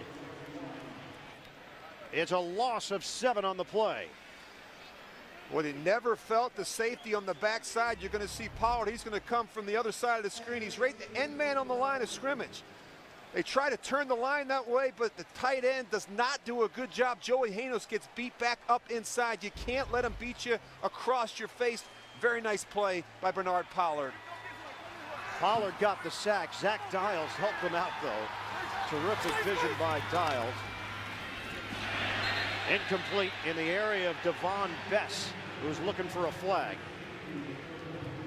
And Vernon Carey slow to get up, but he is up on his feet for Miami. You keep trying to throw these screens on the early downs to Devon Bess and to some of these receivers, but Houston's done a nice job. They're doing a much better job at the line of scrimmage, getting some penetration through that initial block. What is Miami missing on this offense? To me, it's been pretty clear. They don't have a big play receiver. That's what they missed. The guy they thought was going to be that guy was Ted Ginn. He is not. You think about Andre Johnson and the plays he makes on the other side of the field. They don't have that player here offensively. 3rd and 17. And Henne makes the connection to Lex Hilliard. It's well short of a first down. It's a 4-yard gain. Brian Cushing was all over the running back.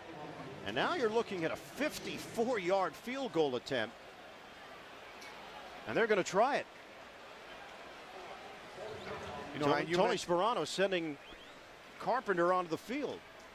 Well, they know the points they can get. You know, you mentioned the big play threat that they don't have. Devon Bess is their leading receiver right now. He's got 66 catches coming into today's game. He averages less than 10 yards per reception. From 54 yards away, Fields will hold it. Carpenter. No good. They get the interception, and they've got nothing to show for it. The Houston Texans maintain the lead over Miami. Missed it by that much.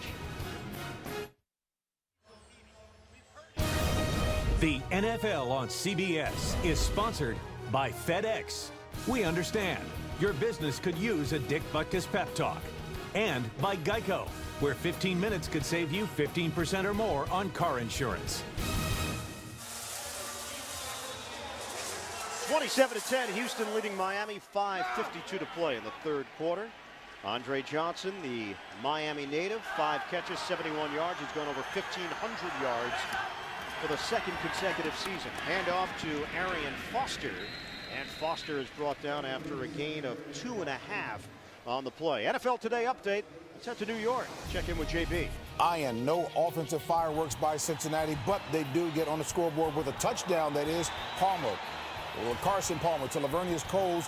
A Bengals win gives them the division. They know that. They're nursing a touchdown lead over Kansas City. Back to Ian and Rich.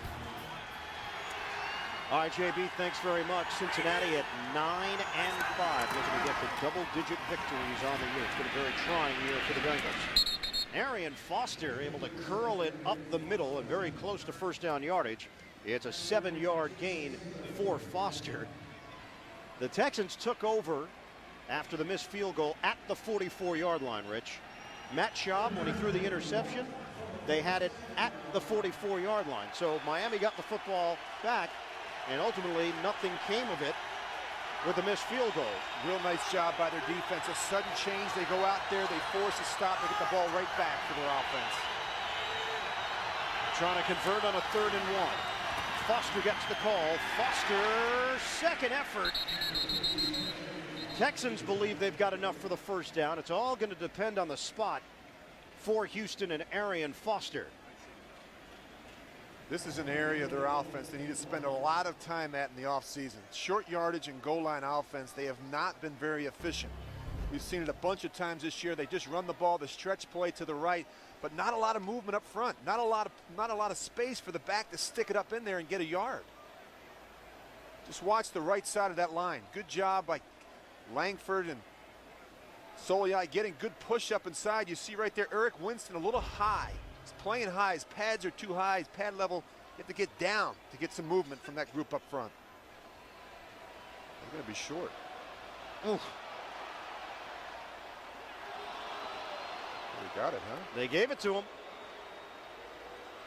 Talking about an inch for Gary Kubiak and a chance to keep this drive going with 4:28 to go in the third. 18 first downs for the Houston Texans. Well, they need to get the momentum back a little bit, and certainly Miami with the score to start the second half and then a turnover. Houston has to answer. Put a big drive together here. Even a field goal would be beneficial. Andre Johnson, he was drafted in 2003, Houston's second year of existence, the Texans, and he told us yesterday, in his eyes, biggest game in franchise history. Trying to keep their playoff hopes alive. Shaw, play fake, throwing, deep ball, Johnson knocked upstairs and dropped. Should have been an interception. Jabril Wilson. Jeremiah Bell was the man who deflected it. Yeah, what an unbelievable opportunity. You got to find a way to make this play if you're Jabril Wilson. Just 18 takeaways this year by the Miami Dolphin defense. They don't get their hands on a lot of balls, but when they do, they can't make a play. That's 29th in the league. It's a big problem for this defense. They don't take the ball away enough and create short fields and scoring opportunities for that offense. Sean Smith got a piece of it, and it was tailor-made for Jabril Wilson. Ryan Moats on the pass. Aiken Adell over there, a penalty marker on the play. You have an illegal man downfield. It's going to be Chris White. He was way downfield on that screen. So Houston certainly not as crisp as they were in the first half. 3:54 remaining in the third quarter. Illegal shift. Offense. Two-man movie did not set prior to the snap. That penalty decline makes it third down. NFL Today update. Let's head back to New York and check in with JB. Two teams fighting badly to get to the postseason, Baltimore and Pitt. The Ravens draw within 3 with that Joe Flacco hookup with Todd Heap. Second hookup of the day. They tied it up with a Billy Cundiff 35-yard field goal, all knotted at 20. Ian and Rich. Now that game, of course, affects this game as well because these two teams are in the same boat. Schaub throwing. And a fumble. Chris Brown had it knocked free. They may rule the whole play incomplete. Did Brown actually have possession on the catch? Regardless, watch this hit. I think he does. Clearly he has possession. What a great hit by Vontae Davis. You talk about ball extraction. This is something they've worked on all week. The Houston backs have had a hard time holding on to the ball. Clearly that's a fumble.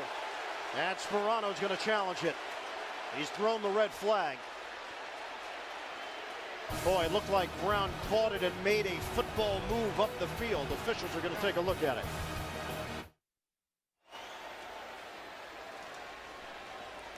Ron Winter has taken a look at the replay. He's made his way over to Tony Sperano to discuss it. Now, did the whistle blow the play dead? If it did, it's a moot point.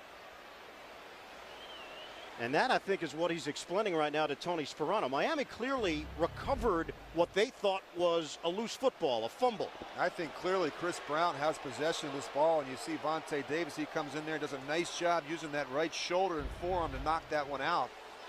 Here's Ron Winter now, ready to fill us in. A pass ruled incomplete on the field is not a play that can be reviewed. Therefore, Miami is not charged with a timeout. It's an incomplete pass, makes it fourth down. Well, again, that's the point. If they rule the play dead because it's ruled incomplete, whatever happens after the incompletion becomes irrelevant. Yeah, that's the rule, but clearly he catches this ball here, and you see he's got it, he's tucked it away, he's starting to run forward. He never feels Vontae Davis come in there Boy, the Dolphins got the short end of the stick there. They did. Completely unfair because that was a clean catch from Brown and should have been a fumble handed over to Miami. Either way, Dolphins are getting the football. On 4th down, the punt from Turk to Devon Bess and a fair catch at the 11-yard line. You're looking at the difference of about 30 yards. They would have had it right around the 40-yard line. So no challenge. And no harm in terms of what happened for Chris Brown because it was ruled incomplete. Clearly that's one that will get sent to Mike Pereira, the director of officials, on Monday. And you talk about field position, you talk about momentum in a game. That was huge for the Dolphins. And because the pass was ruled incomplete, the officials can't review it. 1st and 10 at the 11-yard line for Miami. Henne to throw. Gets rid of it. And too high for Lou Polite, the fullback. Miami dealing with injuries. Channing Crowder on the defensive side of the ball, a foot injury. Offensive, Ricky Williams, a shoulder injury. It's been a season of dealing with injuries for the Dolphins and having to adjust. And think about, you lose Chad Pennington, guy that completed 65%, very few turnovers. You lose Ronnie Brown, 1,000-yard rusher, and the guy who really handles all the mechanisms of the Wildcat. Patrick Cobbs as well. Now today, you're without Ricky Williams here in the second half. Shotgun formation for Henne with his team down 27-10. And nobody home on the pass to Devon Bess. Pennington went out with a shoulder injury on September the 28th against San Diego. Ricky Brown, surgery to repair a fracture in his right foot back in November. Both placed on IR. Very difficult for the Dolphins to change gears. They've run the ball 14 times. They've thrown it 35. That's very atypical for this group. And they don't have the personnel, as we mentioned earlier, Iron, to spread you out and throw the ball down the field 35 or 40 times in a game. On a 3rd and 10 now, Henne. Plenty of protection, throws over the middle, and it's complete to Lex Hilliard. And a spin move out across the 20-yard line, very close to a 1st down. Tried to extend his arms. He was hit by D'Amico Ryans, and it will be enough. What they've done throughout the course of the day is throw the ball underneath and hope the backs and tight ends can rally for the 1st down. I just think some point here in the second half, you got to let Chad Henne play. You're going to have to open things up, attack these corners and safeties, make these defenders play, challenge them. Take some shots on 1st down. Earlier in the week, Dan Henning, offensive coordinator, telling us that they've had to reinvent themselves offensively since Ricky Brown went down. Ronnie Brown back in week 10. Henne throwing out to the far side and a flag thrown. Mario Williams with the pressure. He's come close on a couple of occasions. And looked like a hold. Holding. Defense number 29. 5-yard penalty and a 1st down. Glover Quinn called on the penalty. Rookie out of New Mexico. You got to find out about Quinn. You got to find. He's a rookie as well. We got to challenge him. We can't leave the field today and not take shots at number 29. If I'm Chad Henne, that's what I'm thinking. I got to take some shots down the field and go after some of these corners. Jacques Reeves is in there. Dante Robinson as well. Henne to throw. And short route to Lex Hilliard. Close to 1st down yardage. It's an 8-yard gain. Dante Robinson there to touch him up. Now and we will hit the 2-minute mark of this 3rd quarter. Now they need to keep the tempo. The no huddle worked for them early in the 3rd quarter. That 1st drive, they need to keep with it. The empty backfield sets. Hilliard, 4 catches, 41 yards. And Hilliard, good second effort, able to keep his balance and get the 1st down for Miami. 3-yard gain for Hilliard. He came in with 68 yards rushing and 73 yards receiving on the season, and now he's seeing all of the action because of the injury to Ricky Williams. Lou Polite, normally a short yardage option. Henne, tip ball, incomplete. Trying to fire it to Camarillo. And tight defense there, Bernard Pollard for Houston. 1:18 to go in the 3rd. Well, conditioning will not be a problem for the Dolphins. They're a very well-conditioned team. See right here, doesn't feel the linebacker inside. It's a good thing that was a bad throw, or D'Amico Ryans would have been right there for an easy interception. But this is a team that has worn down opponents late in games. The highest second half time of possession is the Dolphins. That's because they run it so well. Now they're going to have to throw it here a bunch in the third quarter. Texans crowding the line here. Here they come. Moving pocket. Henne steps. Home run ball. Henne down the field and caught. Touchdown. Ted Ginn on the go route. And a flag thrown back at the line of scrimmage.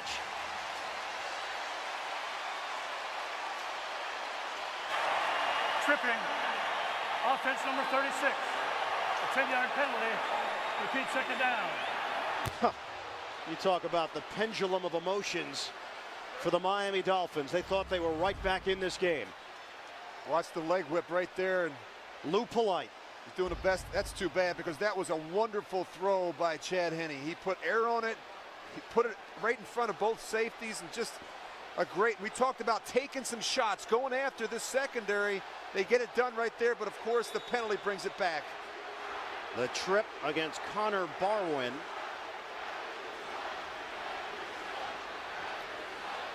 Four penalties, and it's cost the Dolphins 30 yards. None bigger than that one. Long pass play for a touchdown, negated. 2nd and 20. And he checks off underneath to Polite. And Polite dives to the 35-yard line for a 7-yard pickup. Jacques Reeves combining with Quinn to bring him down. Under a minute to go now in this third quarter. Houston holding on to a 27-10 lead against Miami. Dolphins rallied last week, forced overtime against Tennessee, and then a Henne pick. Michael Griffin with the interception. Penalty on the play against Camarillo gave them 15 more yards, Tennessee, and then Corona's kicked a field goal to win it in OT. Shotgun formation. Henne to Hilliard, and Hilliard just bounced off of Brian Cushing. That's a 9-yard gain, and it brings up 4th down for Miami. 4th and about 4. And I'm watching the coverage in the secondary of Houston. They're playing a lot of two-deep coverage. The linebackers are dropping really deep in coverage, forcing Chad Henne to throw the ball underneath. He's doing the right thing. One of these backs is going to have to break a tackle. End of the third, Houston 15 minutes away from an 8-7 record. You're watching the NFL on CBS, home of Super Bowl 44. Just underway here in the fourth quarter. The Houston Texans and the Miami Dolphins, both teams at 7-7. Both teams needing wins to stay in the playoff chase in the AFC. Handoff for Houston to Arian Foster. Scored his first NFL touchdown earlier, taking it up the gut for 6 yards. Yeah, certainly coming into this game, Rich, a lot of the focus defensively for Miami. Jason Taylor, Joey Porter. How would Houston deal with those two big names? So far, so good for Houston. They've done a wonderful job. They had a protection plan in place. You have to do that when you consider that Joey Porter and Jason Taylor have 218.5 sacks combined. Two of the better edge rushers in the game, but that offensive line for the Texans has done a fine job today, not only running the ball, but in terms of pass protection. 10 Pro Bowls combined as well. Foster makes a cut. And Arian Foster has a first down across the 20-yard line. He's pumped up a 6-yard gain. We're pumped up for an NFL Today update with JB. And a Bengals win wraps up the division, but they have nothing going on offensively and letting Kansas City hang right in there. Matt Castle, great catch and hold onto the ball there by Ted Castile on a 20-yard strike. It is all knotted at 10 in the fourth in Cincy. Back to Ian and Rich. Boy, oh boy, Cincinnati walking a fine line there as they were trying to take care of their own business here in week 16. Tied at 10 with Kansas City. 27-10, Houston leading Miami here. And it's Foster veering for a 3-yard gain. Philip Merling over there to make the play defensively. Down to 13-18 left in this fourth quarter. And again, Houston, they don't have big names running the football right now. They've done enough on the ground. 105 yards rushing for the Texans, 260 through the air. It's amazing what they're doing now defensively, Miami. They don't want Andre Johnson to beat him. He's getting double covered on almost every snap. Johnson at the top of the screen on a 2nd and 7. Schaub doesn't even look in that direction. Instead, he goes to Kevin Walter. So Schaub will take what Miami gives him. Vontae Davis with the coverage. Walter comes up short of a first down by a couple. 6-yard gain. Sets up 3rd and short now for the Texans. Watch this. You're getting press coverage here, but what they're doing is they're going to roll this safety over late, right at the snap. So Matt Schaub is not even looking to his left, because each and every snap, Andre Johnson is getting doubled. And after what he did in the first half, I think that makes some sense. Johnson on the day, 5 catches, 71 yards, and a touchdown. Last week he went for a $196. Schaub throwing, and too high for Anderson. Texans are forced to punt. And the Dolphins defense does its job here in the early stages of the 4th quarter. Remember, missed field goal by Miami and a touchdown that was called back. You might be looking at a 27-20 game right now. Remember what we talked about at the beginning of the game, the fact that the Texans had a very difficult time putting 2 halves of football together. They're struggling here, and clearly Miami has come out and played much better football defensively here in the second half. The punt from the veteran Matt Turk, a former member of the Dolphins. Devon Bess ranges over. He catches at the 18. And Bess diving out across the 25. Andre Davis making the play on special teams after the 51-yard punt. Houston in front in the 4th. The NFL on CBS is sponsored by Verizon Wireless, America's largest 3G network. Cars.com, where confidence comes standard. And by TD Ameritrade.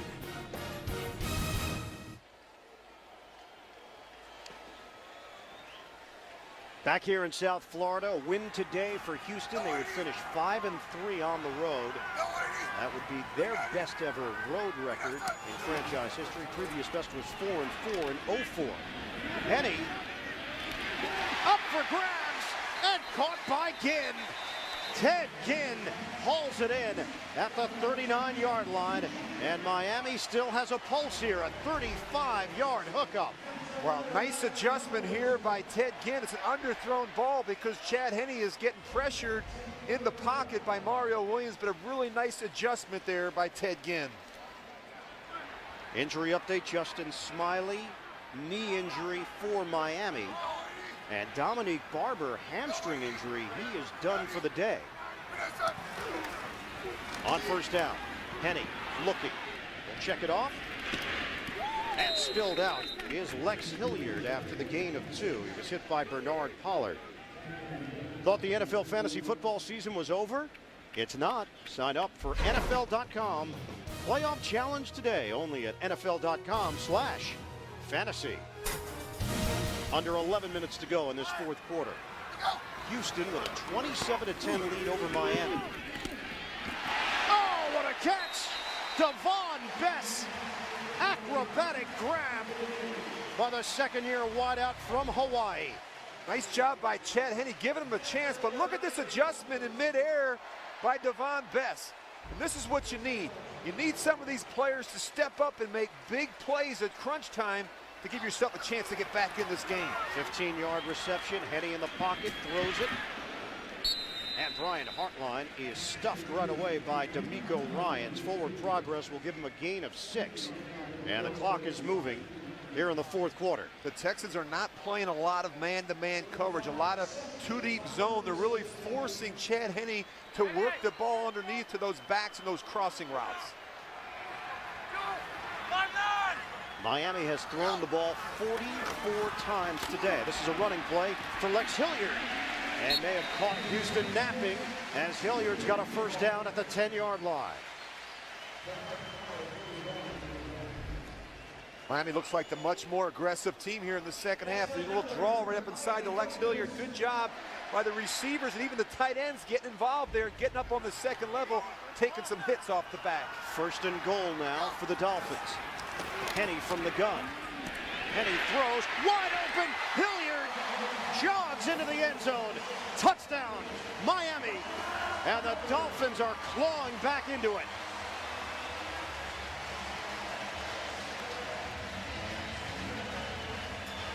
Really nice drive there by Chad Henne. Very efficient, a lot like the first drive in the third quarter. Taking what the defense will give you. Good job checking it down, getting it to the backs, letting them go to work.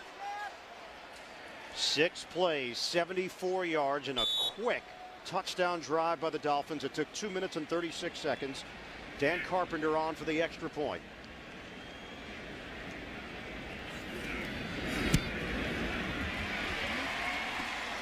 (27-17). Houston.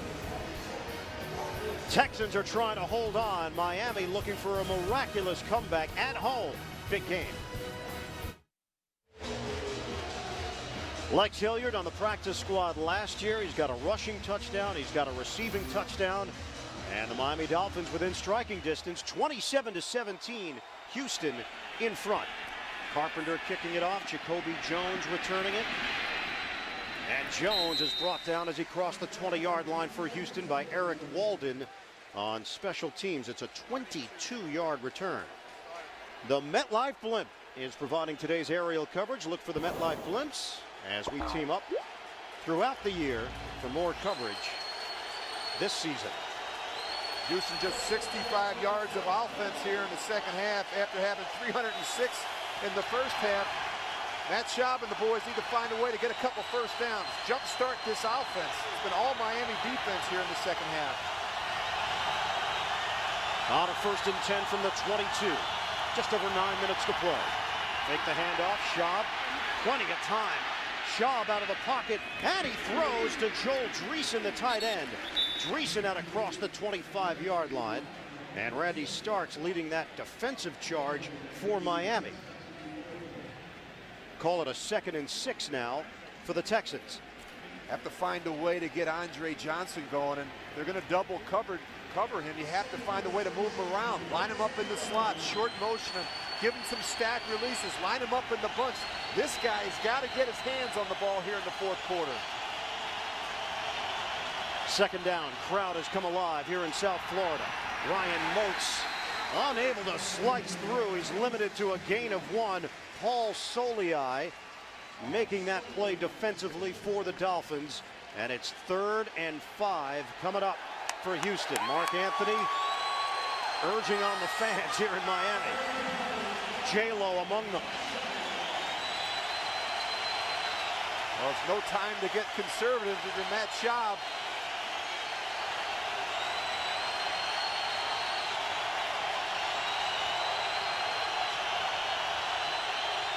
Third and 5. From the gun. Schaub floats it and caught by Anderson. That'll quiet the crowd. A 1st down for Houston. Boy, David Anderson, he's very good at these routes. They start him outside. He works right back inside. A high throw, but David Anderson's able to make the catch. They do a good job defeating man-to-man. So a new set of downs for the Texans to work with. Clock ticking away. 7:25 and counting left in the 4th. Running play for Foster, the rookie. He fumbled last week in the victory over St. Louis. Secures the football. Jason Taylor with a tackle. It's a 4-yard gain.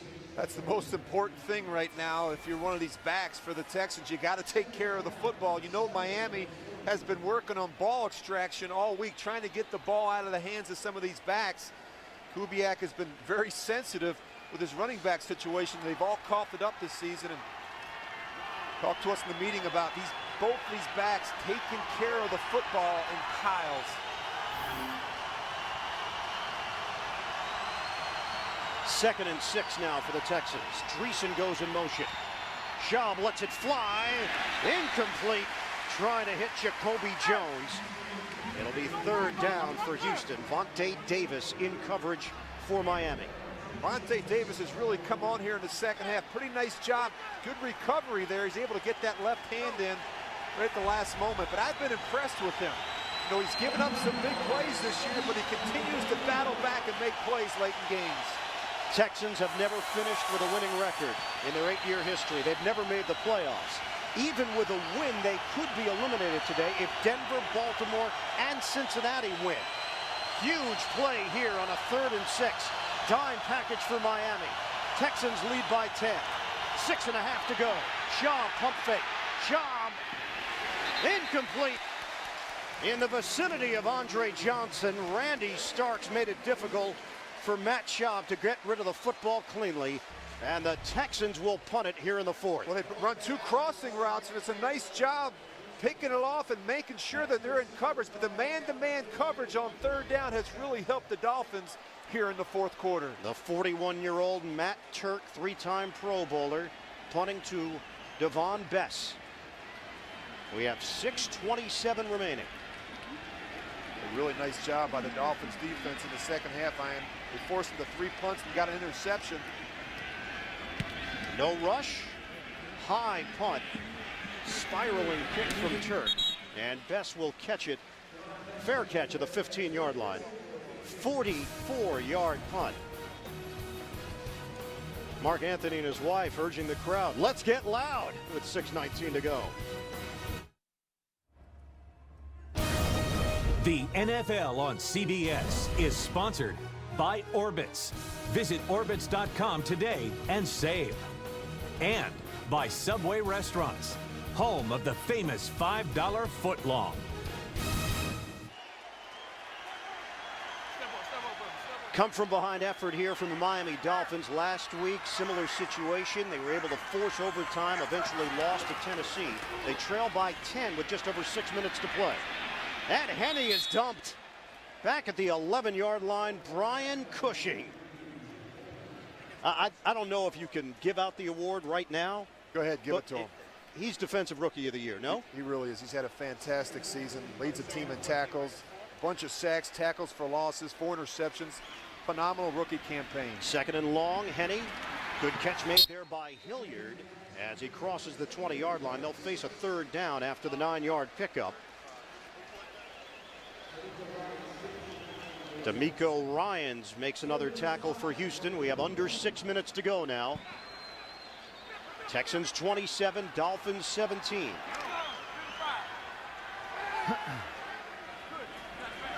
A loss here for the Miami Dolphins, and the percentages basically are nil for them to make the playoffs. Henne throwing, out route. Incomplete, Devon Bess. The intended receiver as Henne took a shot from Antonio Smith. And now it's 4th down for Miami. Brandon Fields coming on, the punter. Well, he's working all the way back across the formation. He's late with the throw. And the one thing when I studied Chad Henne, he's got so much confidence in his arm. Every throw, he really feels like he has to muscle in it. Muscle the throw in there. I think he's got to learn to take a little pace off the throw. Jacoby Jones is waiting. And that sack to open up the drive just absolutely killed the Dolphins. Jones makes his move upfield. And a spin. Jones isn't going down. Dolphins get down in a hurry. Reggie Torbor among those there. 53-yard punt and a loss of 2 on the return by Jones. The Miami miscues, these are going to stick with them for a while. Yeah, really, you can't start games this way. Ricky Williams lets the ball get in on him. Easy interception for Cushing there, and right there the ball gets deflected. Jabril Wilson right there to make the play. Another missed opportunity, and of course, what could have been a huge touchdown for Ted Ginn. And this offense gets called back because right there, Lou Polite, right at the right side of your screen, he's going to leg whip right there at the end on Connor Barwin. And that was a penalty we saw called against Pittsburgh and Green Bay in a game earlier this year. And difficult call to make, but I think it was the right call in that situation. So now the Houston Texans with 5:08 to go. They are in control here. If they can put together some first downs. Hand off to Arian Foster, and Foster is spilled out at the 26, a 3-yard pickup. Kendall Langford will get credit for the tackle. Timeout situation, Miami has all 3 remaining. They've just used one of them. With 5:03 to go, they stop the clock.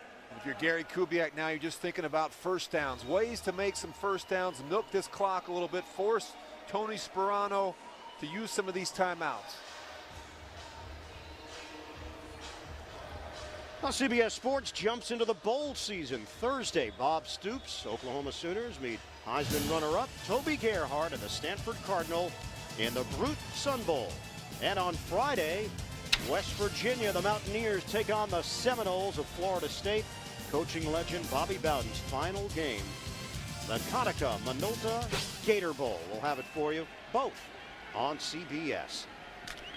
Bobby Bowden had a wonderful career at Florida State. Won a lot of football games down there. 2nd and 7 now for the Texans. 5:03 to go in the fourth. Foster, single setback. Foster looks for an opening, not much there, as Foster picks up a yard on the play. Adell and Porter combined to bring down Arian Foster. And another timeout called by Miami. They've got one remaining. They still have the 2-minute warning. 4:57 left in the fourth. Well, coming in, we knew what was at stake here. Tony Sperano's team 7-7. Gary Kubiak's team 7-7. Baltimore and Denver in the driver's seat at 8-6. Jacksonville has lost. They're 7-8. So say goodnight to the Jaguars, who were able to stay in this thing for a while, probably longer than most people anticipated coming into the season.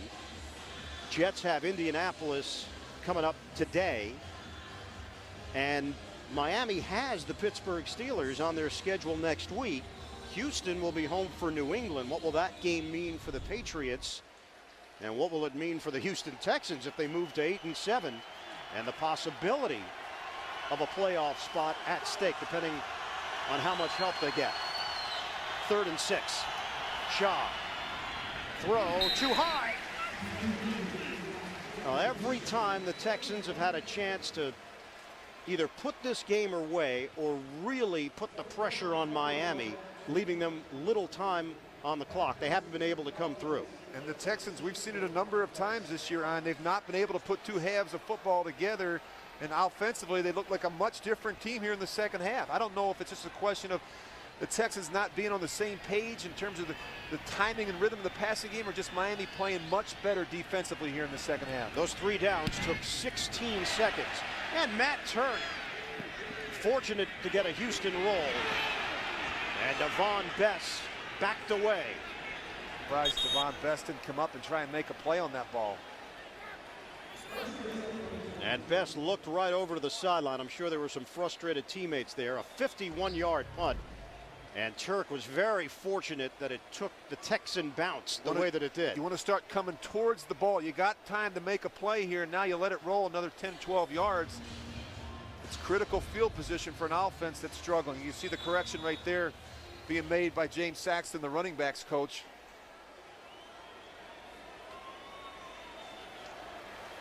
So 4:39 to go. The Dolphins trail the Texans 27-17. And Miami gets the football with a 1st and 10 at the 22. And he's straight back. Rush is coming, and another first down sack. Combination of Smith and Scanina. Well, you think about Jeff Scanina. He's been in the league 16 years out of Purdue. He still can rush the passer. Guy that's willing to go in there and do the dirty work, but a loss of 8 yards, an absolute crusher for the Dolphins. Out route to Ted Ginn. He hauls it in, short of a first down. 14 yards, stops the clock with 4:20 to play in the fourth quarter. We talked with Tony Sperano the other day, and he talked about the difference. Chad Pennington, who've been in all these situations, he said every time Chad Henne goes out, it's a learning situation for him. It's the first time, and we've gone through kind of growing pains with this guy. They really think he's got a very bright future, though. On a 3rd and 4 now for Miami. Henne throws, and it's Bess making the catch for a first down. Dependable Devon Bess, 12-yard pickup. You're going to see Quinn. He's right here. He just never looks and finds the ball. Nice job by Devon Bess. He's made a number of difficult catches today. Good job by Chad Henne, giving him a chance in that situation. 5 catches, 45 yards for Bess. Line of scrimmage is now the 40-yard line. Henne with 282 yards through the air. Down to 4:14 remaining. 10-point differential. Henne from the gun. Throws it underneath to Ted Ginn, and Ginn goes down quickly. Out across the 45-yard line for a 7-yard pickup. Clock is moving. We'll hit the 4-minute mark. Here we get another change. You see Vernon Carey's going to come out of the game. Jake Grove's going to come into the game. Going to shift that offensive line. Look at this. Like musical chairs. Center goes in. The other center goes to left guard. They move the left guard to right tackle. From the gun, Henne. And dropped over the middle by Fasano. 3rd and 3 for the Dolphins. 3:40 left to play. Chad Henne has to learn to take a little something off some of his throws. He throws a very firm ball, sometimes too firm, and it's difficult to catch. And he has to learn. We talked about pace on some of his throws. He's got such a strong arm, but you have to learn to be able to throw it with some pace at times for these tight ends and backs so that they can make the catch. They're hard catches to make, particularly when you're thrown at a sea of humanity. It's hard to even see the ball come out. First half, complete domination from the Houston Texans. Second half, Miami has been able to work its way back in. Play clock was winding down, and the Dolphins are forced to use their final timeout. They've made so many changes up front with their personnel. It's been a problem all day. The offensive line has been a mess. Players coming on and off the field. We've seen Jake Grove come in, Joe Berger. Nate Garner has seen time on the offensive line. Injury to Justin Smiley, knee injury. And Chad Henne and the Miami Dolphins now out of timeouts. They do have the 2-minute warning. They trail by 10 with 3:40 to go. And they face a 3rd down and 3 at the 47-yard line. You see all the movement up front. You're going to see Jake Grove come in. You see Berger, he'll slide over. And now they're trying to figure out who's going to go to right tackle. And that's not easy to do in the middle of a play. Communication's so important. Continuity's so important. It's a very resilient group, but boy, they moved a lot of players around up front today. So it's Grove and Berger both on the offensive line after the timeout. Hilliard goes in motion on a 3rd and 3. Henne, first down. Joey Hanos into Houston territory. Dolphins continue to keep this one interesting with 3:28 to play. They really have to pick the pace up. They're out of timeouts. They're behind by 2 scores. They really have to get a number of plays called quickly here. And a 4-receiver set on a 1st and 10 for the Dolphins. Henne throwing, and he dropped it in the bucket for Camarillo. Out of bounds across the 30-yard line. That one covers 18 yards for the Dolphins. This is a big-time throw from Chad Henne. We talked about the guy having a lot of confidence in his arm. Look at that. He sticks it in there between the corner and the safety right on the boundary. Great throw. Great job getting it up and down before that safety Beeson can come over and make the play. 316 yards passing for Henne. He had 349 last week, but he had 3 interceptions against Tennessee. Henne with 1 pick here this afternoon. 3:11 to go. Make the handoff. Henne. Gotta get out of bounds. And Hilliard is thrown down by Dials. Clock continues to move. We are under 3 minutes to play now. And the problem with the passing game for Henne today, he's thrown it 53 times. Ian, that's too much.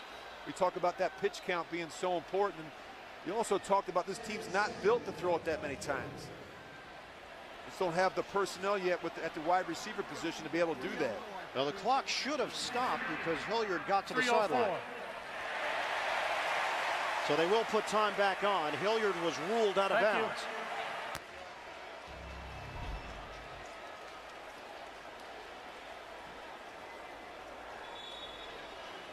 Yeah, Hilliard was going down, and they ruled him out of bounds. Ricky Williams is back in for Miami, and Henne throwing to Williams, and he's hit immediately by Brian Cushing. Well, you can see Ricky. These guys are gutting it out. They're giving you everything they have. And he's playing with a shoulder injury as Williams will head to the sideline, replaced by Lex Hilliard. We have 2:42 left in the 4th. Houston with a 27-17 lead over Miami. Henne, timing pattern, incomplete. He was trying to stick it in to Joey Janos out along the sideline. That player right there, Bernard Pollard, he has been a stabilizing force in this secondary. You see it's double coverage. The corner knows he has help over the top, and there's Pollard who comes in late. Oh, Rich, they need 2 scores, so Miami is looking at it as at some point they're going to have to get the field goal. Might as well do it here. That's the right call. You kick it here, you kick an onside kick. And Dan Carpenter on. 38-yard attempt here for Miami. And Carpenter hits to cut into the Houston lead. It's 27-20 with 2.5 to go in the 4th. Matt Schaub and the Houston Texans. Brilliant first half of offense. That has not been the case in this second half. And Miami inches just a little bit closer here. Tony Sperano's team still alive with 2.5 minutes on the clock. See that gentleman right in the middle, Joe Marciano, the special teams coach. They have that hands team together, ready to go out and field an onside kick, and you want your best group of players out there with the best set of hands. A lot of receivers, backs, linebackers, defensive backs. So far this season in the NFL, 27% of onside kicks have been successful. 12 of 45. That's kind of a surprising number. Just 45. I would have thought there would have been more at this point in the season. Oh, it's going to be 46 right now. I think you're right. Miami has no timeouts to work with. They do have the 2-minute warning. You got 2 receivers right here. Anderson and Kevin Walter up top.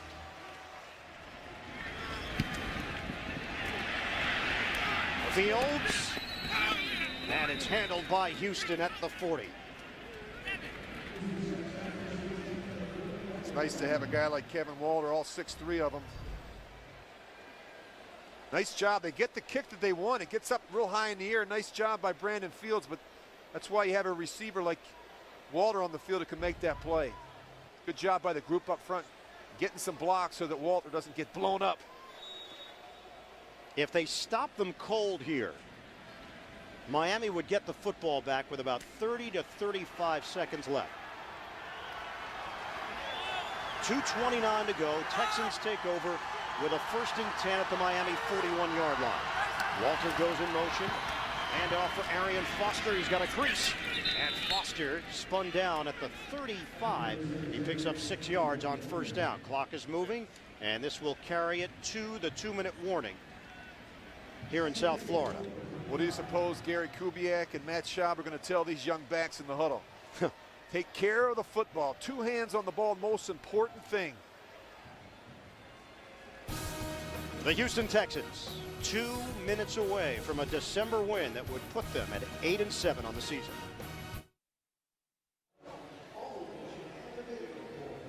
Two minutes to play. Houston 27, Miami 20. Texans have the football with a 2nd and 4 at the Dolphins 35-yard line. Miami has no timeouts remaining. A 1st down for the Texans, and it's over. Arian Foster, 90 yards rushing, the rookie from Tennessee. Handoff to Foster. And Foster driven backwards. He got an initial push. They'll give him a gain of 1 on forward progress. Tony McDaniel making the play. And now here's your game for the Miami Dolphins on a 3rd down and 3 coming up for Houston. It's amazing when you look at the Texans' schedule this year. They lost 4 straight in November, the 1st week in December, and that's a lot to overcome. You know, other than that, they played really solid football this year. It'll be a shame if they don't make the playoffs, and still looking for the 1st ever winning season. 8-8 each of the last 2 years under Gary Kubiak. Trying to stay in the playoff hunt. On a 3rd and 3 for the Texans. Handoff, Foster, and bangs his way inside the 30. 1st down, Houston. Chris Myers and Chris White, key blocks up front. The Houston Texans will move to 8-7 and will knock off the Miami Dolphins here in Week 16. Boy, Backside, the wind back, they've done a nice job with the zone run. The backs have been patient to cut it backside. They picked up some big yards today. Dolphins did not do a good job defending that run. 40 seconds left. And victory formation here for Houston. A battle of 7-7 teams. And it is the Houston Texans emerging to move to 8-7. And they keep their playoff dreams alive here in 2009. 27-20, Houston over Miami. The Dolphins fall to 7-8. The defending AFC East champions come up short in their comeback bid. 3 straight wins for the Texans. They're in the playoff race. They need help, but they took care of their own business. For Rich Gannon, this is Ian Eagle. So long from Miami. You've been watching the NFL on CBS. James Brown in New York. Coming up after.